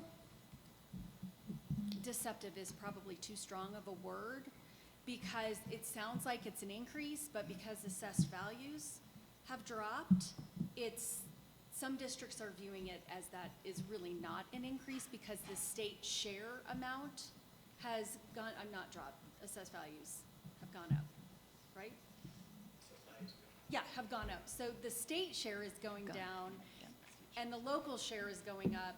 So it's really a wash, and it's a decrease on the state side. He also requested 10% of the new school finance formula be implemented in 2025, 2026, instead of what that bill called out, which was a 20% rollout. So it would move a rollout from 5 years to 6 years.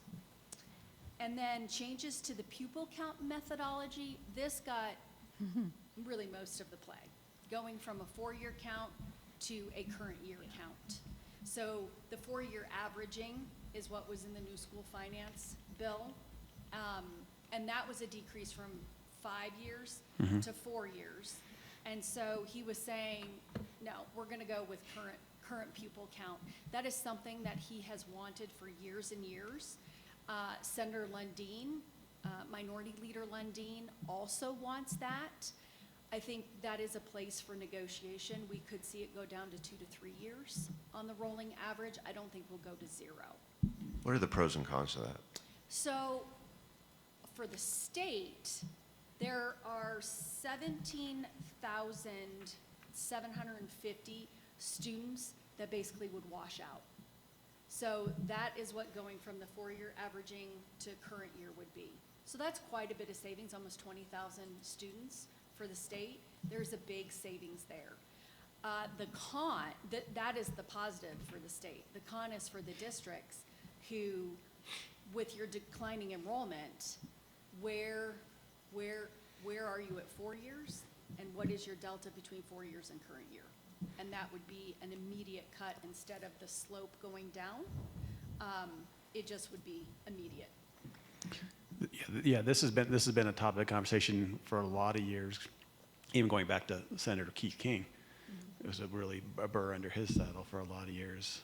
And so if you looked at this year's budget, there's $185 million dedicated to what Senator King always called phantom students. And that goes to the districts that are experiencing declining enrollment. So it's a big amount of money, especially when in a year like this where things are going to be tighter than what they've been the last couple of years. And then he requested a cap on BEST at $129 million. So that would be the cap on the BEST grants. And that is a 4-year average on what has gone out the door for BEST. So there have been higher years and lower years within that 4 years. Keep in mind that also included COVID years. But there is a savings there, a big savings there. Is Best, did they figure that out? Last I heard that they were struggling to make sure that dollars didn't dry up. Are they still struggling with that? Yes, they're still struggling with that. So just to clarify, right now we're at roughly $10,000 a student. So it's 20,000 students. If my calculator is right, that's $200 million a year.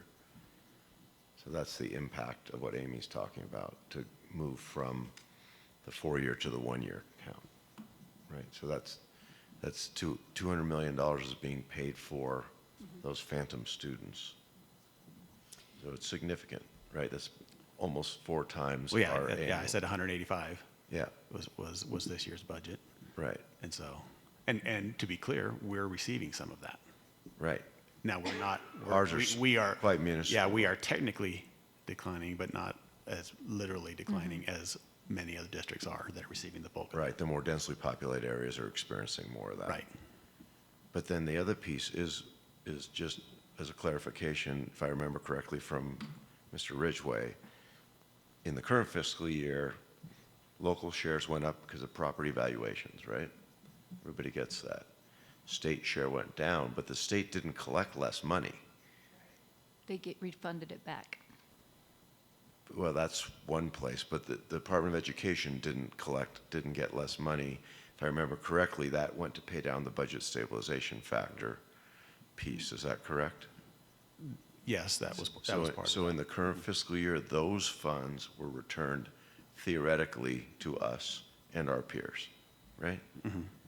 And the question now is, for 25/6, where's that extra money going, or is the CD going to get less money because of this? That's my question around it. Yes, I mean, bottom line is yes. Yes to There- what?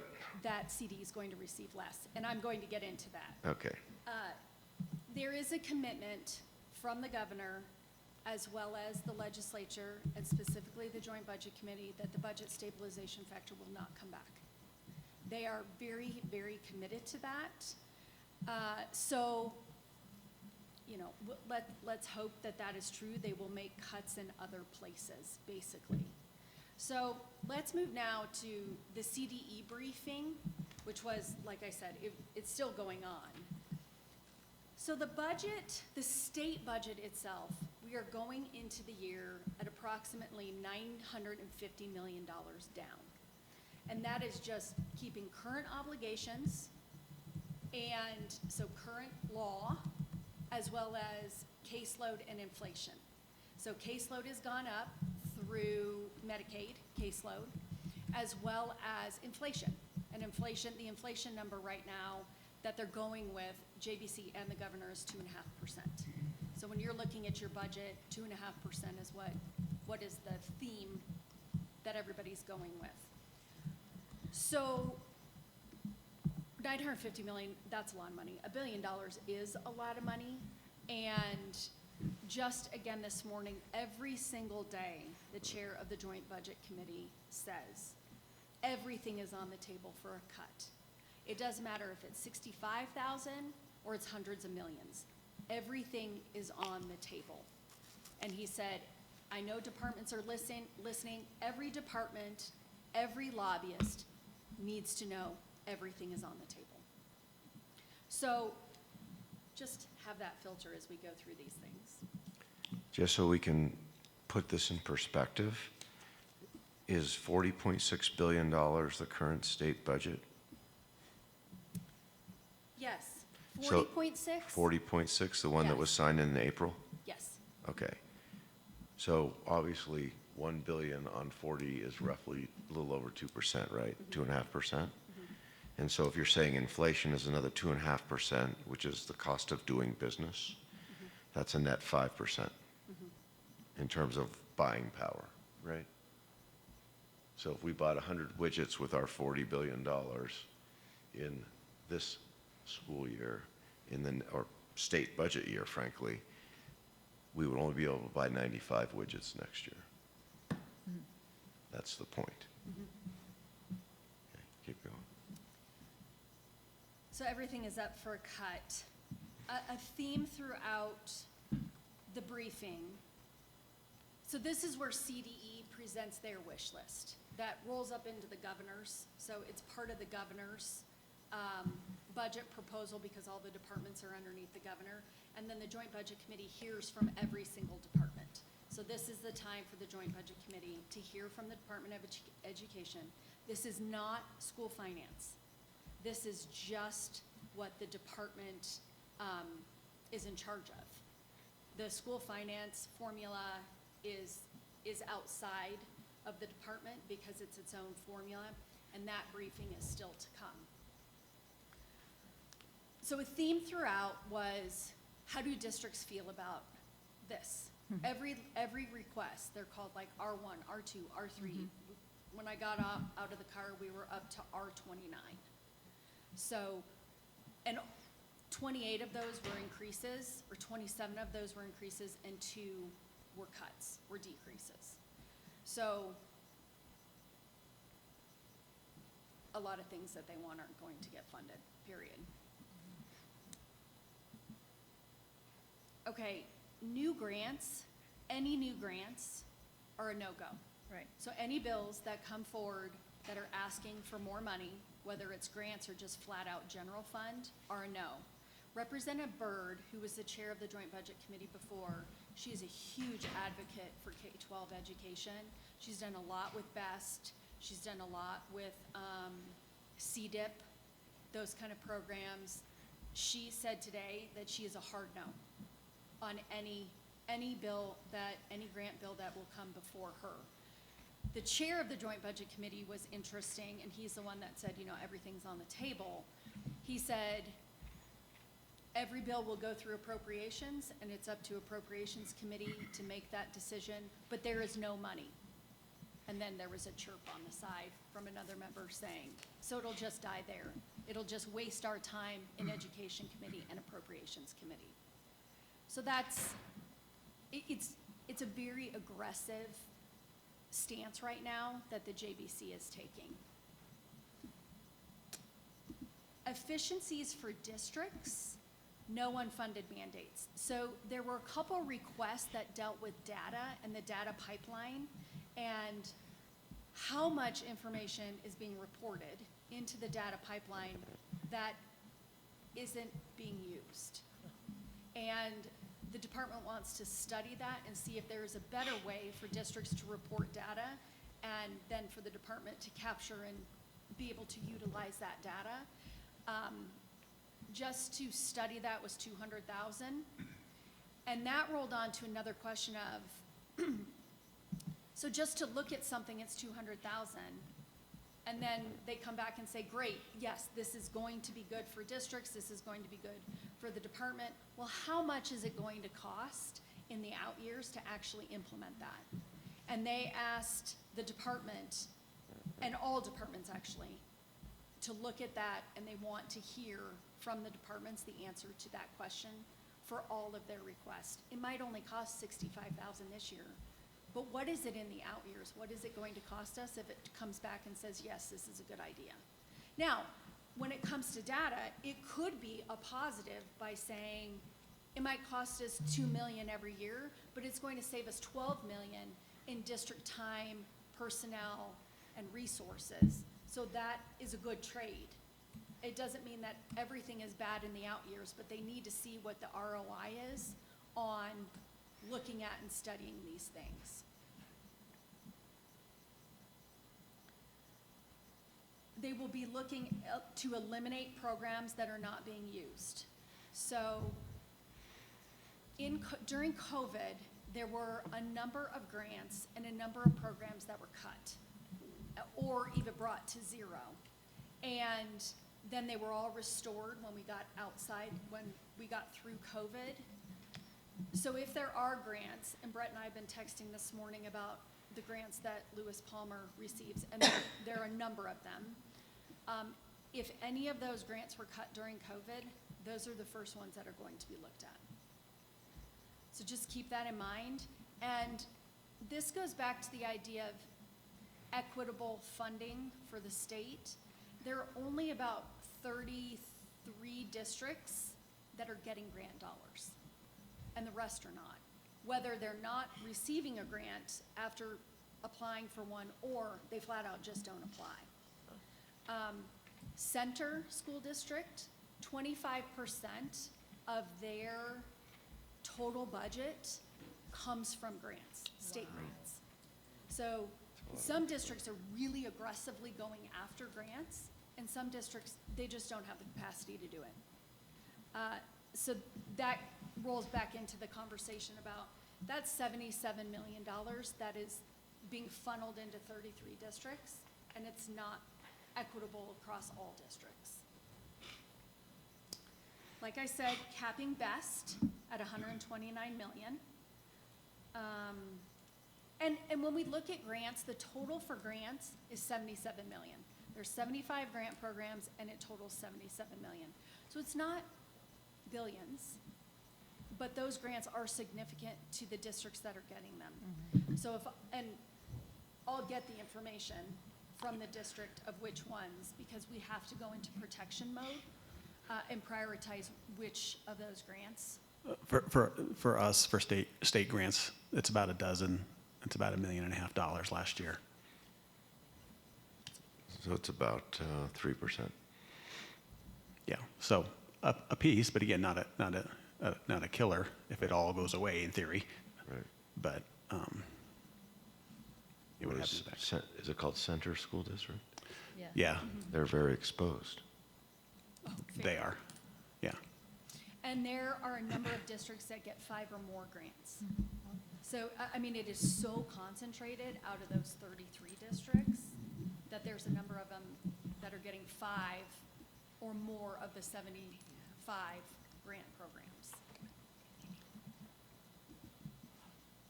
Okay, so looking at post-secondary workforce readiness, PWR, CDIP, Ascent program, the chair of the Joint Budget Committee, Senator Bridges, is very passionate about protecting those programs, whether it's Ascent or CDIP.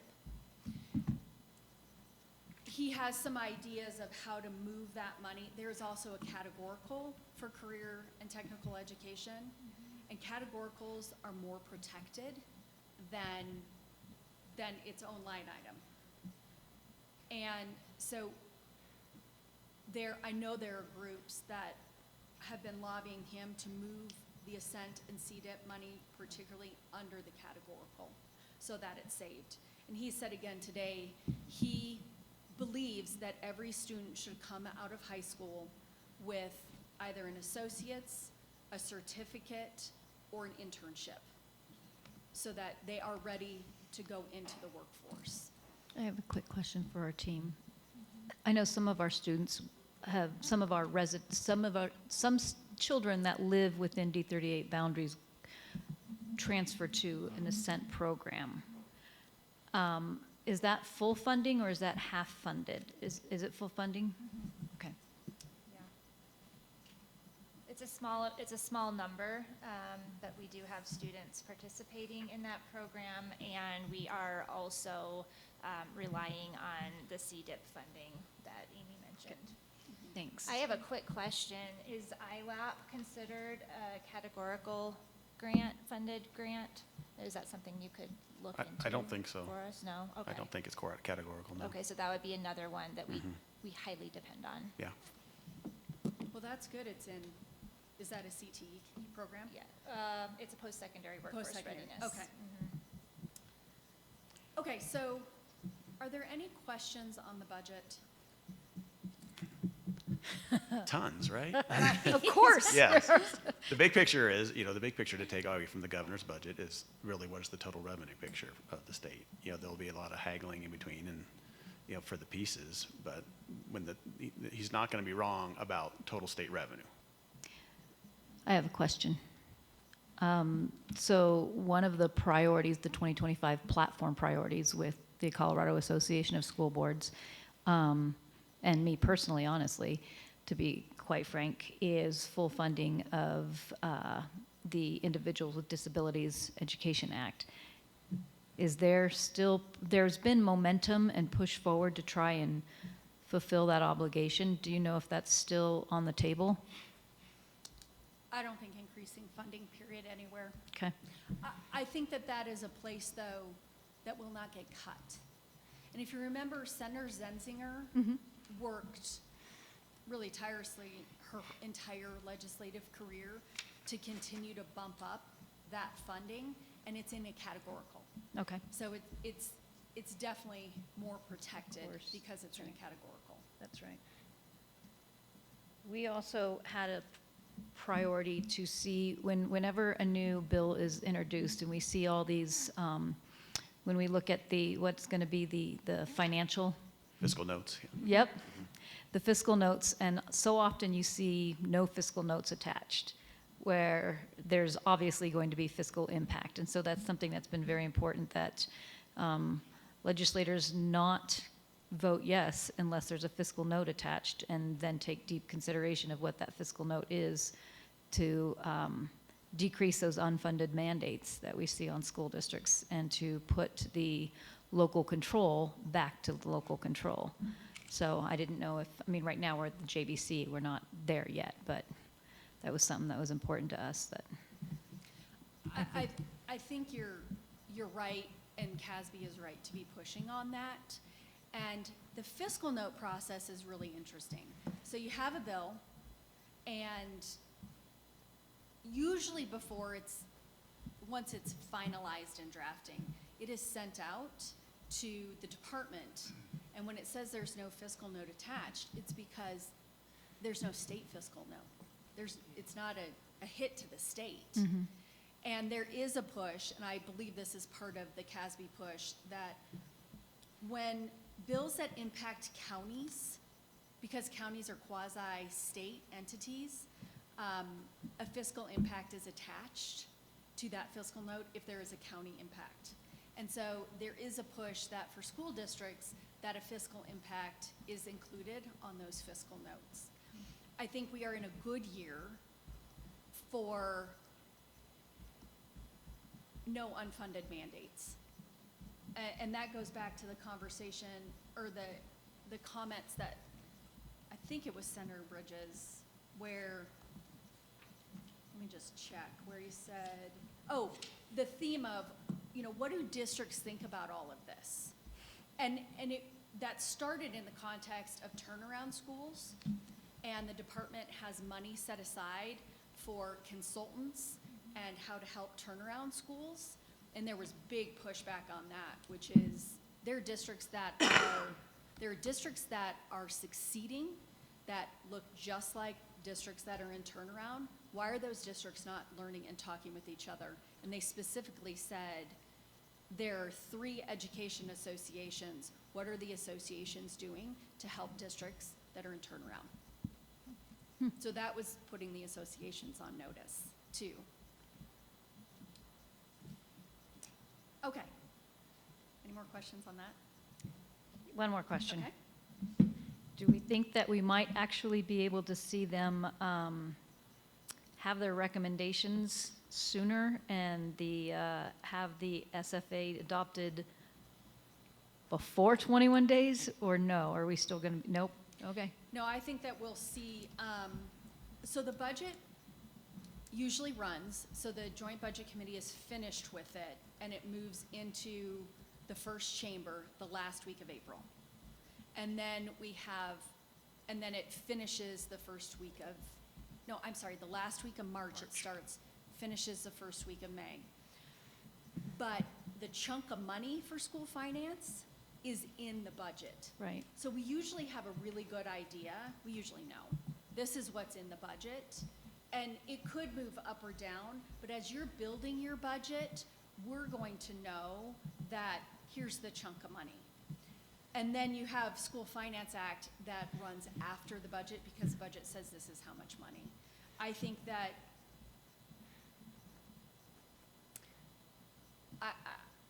I want to say that I think it'll be one of the very last bills that passes, but if the commitments hold that education, K-12 education is not the place where the budget will be balanced, then we will see School Finance Act go through right after the budget. Okay.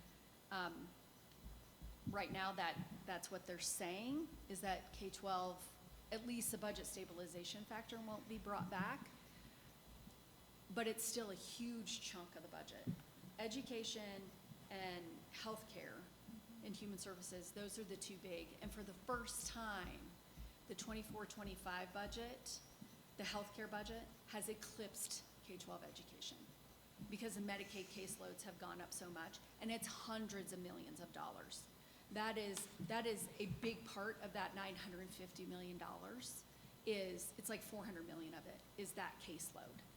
So I think we'll see things about Medicaid and expanded Medicaid enrollment conversations too. Okay. Okay. All right, next let's talk about the task forces. So if you remember, we had many task forces that met this year. It's the new interim committee way, because task forces really don't cost any money, and you get subject matter experts in those task forces, where interim committees are legislators. So it really is a better way to have just subject matter experts giving policy recommendations. They don't have bill authority, but policy recommendations. So we had the accountability task force, the discipline, and mill levy. So if we talk first about the accountability task force, they came out with 30 recommendations. And thank you, Amber, for the quick response on what the priorities are for Lewis Palmer.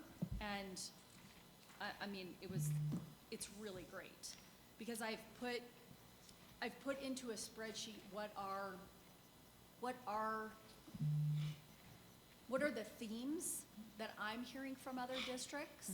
What are the goes, the no-goes? What are important, not important? Because right now there is discussion with Representative Byrd, and I've met with her and other lobbyists that are working to draft that bill, to bring a bill forward that is all 30 recommendations. Way too expensive, just way too expensive. CDE has done a great job on a spreadsheet about which recommendations they believe they can just do themselves with state board policy, and which ones need legislation. So, and they're refining that list as well, and we'll see another, in the December state board meeting, we'll see another iteration of that. CEA is not on board with all 30 recommendations. And when it comes to districts, not being I mean, there hasn't been this big outcry that we don't like this recommendation or this one or this one. It's really been, these are our priorities, and the responses that they get on the priorities are the ones, if they don't cost money, are the ones that will probably get pushed through. It could take a couple years for that, but that task force worked tirelessly. I mean, they had 70 recommendations, and then they were able to bring it down into 30, because there were some that conflicted, and the subgroups, and they've met for a year and a half. So it was really a lot of work. So that one, that's a biggie. And I am a part of that drafting. I've spoken to Representative Byrd. I'm in the group. I'm in the lobby group. There are 3 of us that are working on the drafting of that. And that's right alongside CASE and the Alliance, which represents districts down here as well. Discipline task force. So these recommendations have come out. I need to forward them on to the district. We do believe there will be a bill, but there are some recommendations that the districts are saying absolutely not. And so it's a new report, new recommendations. So I'll send that out for feedback, and then we can jump on that one as well. What might be an example of an absolutely not? Student seclusion, and how student seclusion is defined, and how that threading the needle between protecting the student and protecting staff. And there are extremes on both sides. So how do we deal with that in the middle? And there is a district in particular that a legislator, Representative English, she's from down here, that has a real beef with the district about something that happened with a student. And that is really how this whole task force came about, was because of that. We had a discipline bill that died, well, actually turned into this task force. So, and then the mill levy override task force that Brett sits on, they meet tomorrow morning to go through what their recommendations will be. Brett, do you want to talk about what you think may be coming on that? Well, this is something that's basically, the reason I'm on it is because it had to do with my prior role and time there in writing that bill at that time, which we did in 2022. This is to talk about mill levy overrides and the amount of funding disparity that they essentially create between districts that are able to generate mill levy overrides and those that are not. Of course, we're part of that conversation here, but there's a wide range of reasons of why communities are not successful in mill levy overrides, and a lot of them are more tangible than others. And so we've been working on those tangible items, mostly about what is the property tax base and things like that. So the way we originally wrote the bill was before the spike in property values, and so it's a formula. It needs to be adjusted to this new reality of the disproportionate change in property values related to its other main variables of the School Finance Act and in household median income across the district. And so, because what it has done is kind of created the appearance of disproportionate funding for El Paso County, which of course people in Denver don't like that answer. And so we have to be sensitive to that and aware of that, because perceptions could kill it altogether. So we don't want to do that, and so mainly I'm being involved in that in determining whether we can just adjust the formula or if we kind of let it go as it is. Okay, those are the task forces. The education committees, so when we look at the House Education Committee and the Senate Education Committee, both chairs, Representative McLaughlin in the House was the chair of House Education, and then Senator Buckner. McLaughlin is term limited and Buckner has resigned, so we'll get two new chairs. Yep. We believe that it will be Representative Lukens in the House. She's passionate, reasonable, easy to work with, will listen and meet with anyone. So and she comes from up in the mountains. She goes Steamboat all the way down Vale, so very, very, not disproportionate, but different socioeconomic and different, just different groups. So she sees it from all sides. The other one in the Senate, we believe, will be Senator Marchman. She comes out of Boulder Valley School District, and she as well is very approachable. She has been a player within education in her time. She's a relatively new legislator, so the institutional knowledge isn't there, but sometimes that's okay, because then they see it with a new lens. So I feel comfortable and confident with those two being the chairs. I have great relationships with both of them. And I wanted to talk, before I get into the other bills, about Case and Casby, and that particularly, say, on the discipline bill, it is hard for one district to step out on bills like that. And that is where the associations really come into play and are valuable, is that they can be the ones that are the front person, the lead on those bills, which helps to kind of tamp down the onslaught of lobbying, as well as keep consistent messaging And they're just hard bills. And it's hard bills for districts to come forward and stick their neck out on. So looking at your association memberships, those are important case in CASB. Okay, other bills. Protecting the averaging of those 4 years to 0 years is very important. I think we will definitely, we will likely see a bill that changes and it brings it down to something but not to 0. I think part of that bill will also be multiple count days.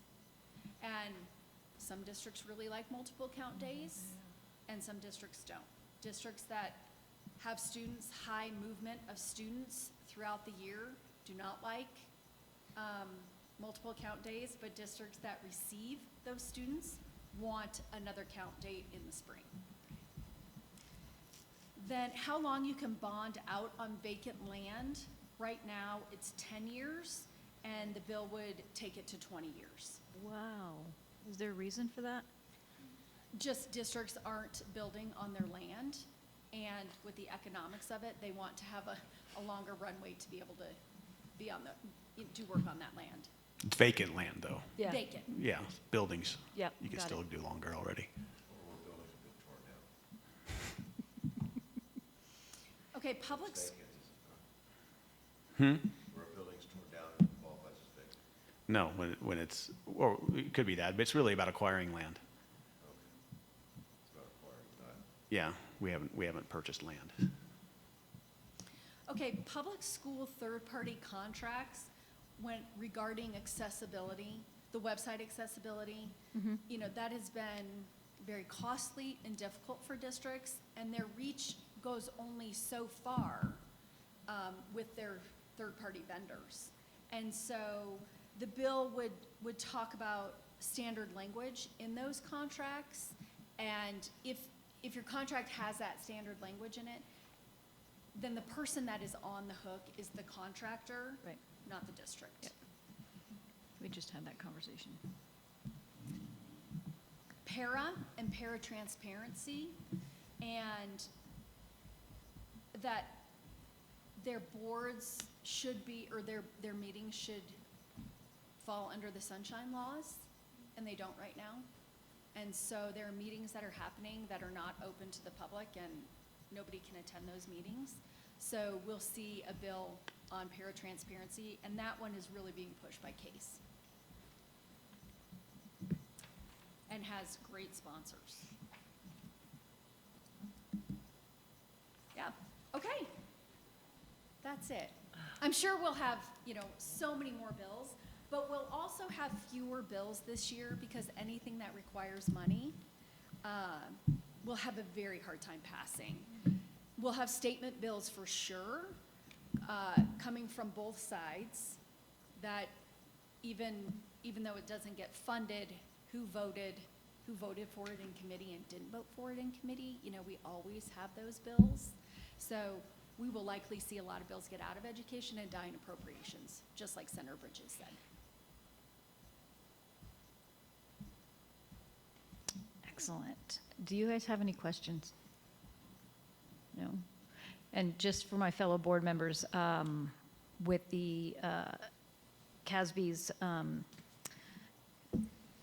conference, not conference, it's the, yeah, it's convention, which is this weekend. We also have our business meeting, which we will be voting on some platform changes for CASB. And D38 has, we have a representative on the resolutions and legislative committee. Good. That would be me. But because I will be termed out next year, it would be really good for Region 6 if D38, it really makes a difference having a voice at the table. So I would encourage one of my fellow board members to have an interest and step forward and serve as a delegate and or legislative and resolutions committee to put your name in the hat to be a part of that. Because having that, again, having the voice at the table in partnership with Amy, with Brett, really, some of the work we've seen go forward, I think has been a direct result of the involvement we have. Thank you also. And I just want to close with, we've talked a lot over the time that I've represented the district about raising the district's profile. And Brett is a big part of that. He has been approached directly by the speaker's office to have a meeting with the speaker. Very small meeting, 3 people. Yeah, 3 today, actually And later today. that is huge. That this is who she's coming to, and the district profile as well. It helps all the way around. So, and it is such an honor. I know I say it every time, but I really believe it. I love what I do, and it is such an honor to represent the district. Thank you. Do you have something you wanted to share? Are we done, kind of at the end? Yeah, we are. So I just, a salutation note, I guess, is the right way to say it for Amy and Brett and for Nathan. You and we wouldn't be here talking about CTE if it weren't for these 2 people. So thank you again, what you've done for 6,500 kids and their parents and those that live here. It's going to matter deeply very shortly. You're welcome. Concur. Absolutely. Anything else for the good of the order? No? Thank you so much, Amy, and I look forward to seeing you up in Denver, too. Yes. Under the dome. Thank you, everyone. Thank you. There was a lot of information to absorb there, too. Yes, it was. But also, yeah, it's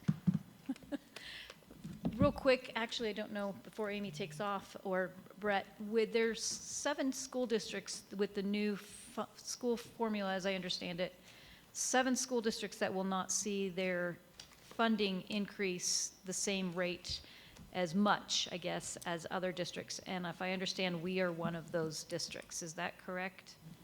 Or has that changed? Well, I would say that every district will have a different result. So there are 7 districts whose increase will be nominal and much less than other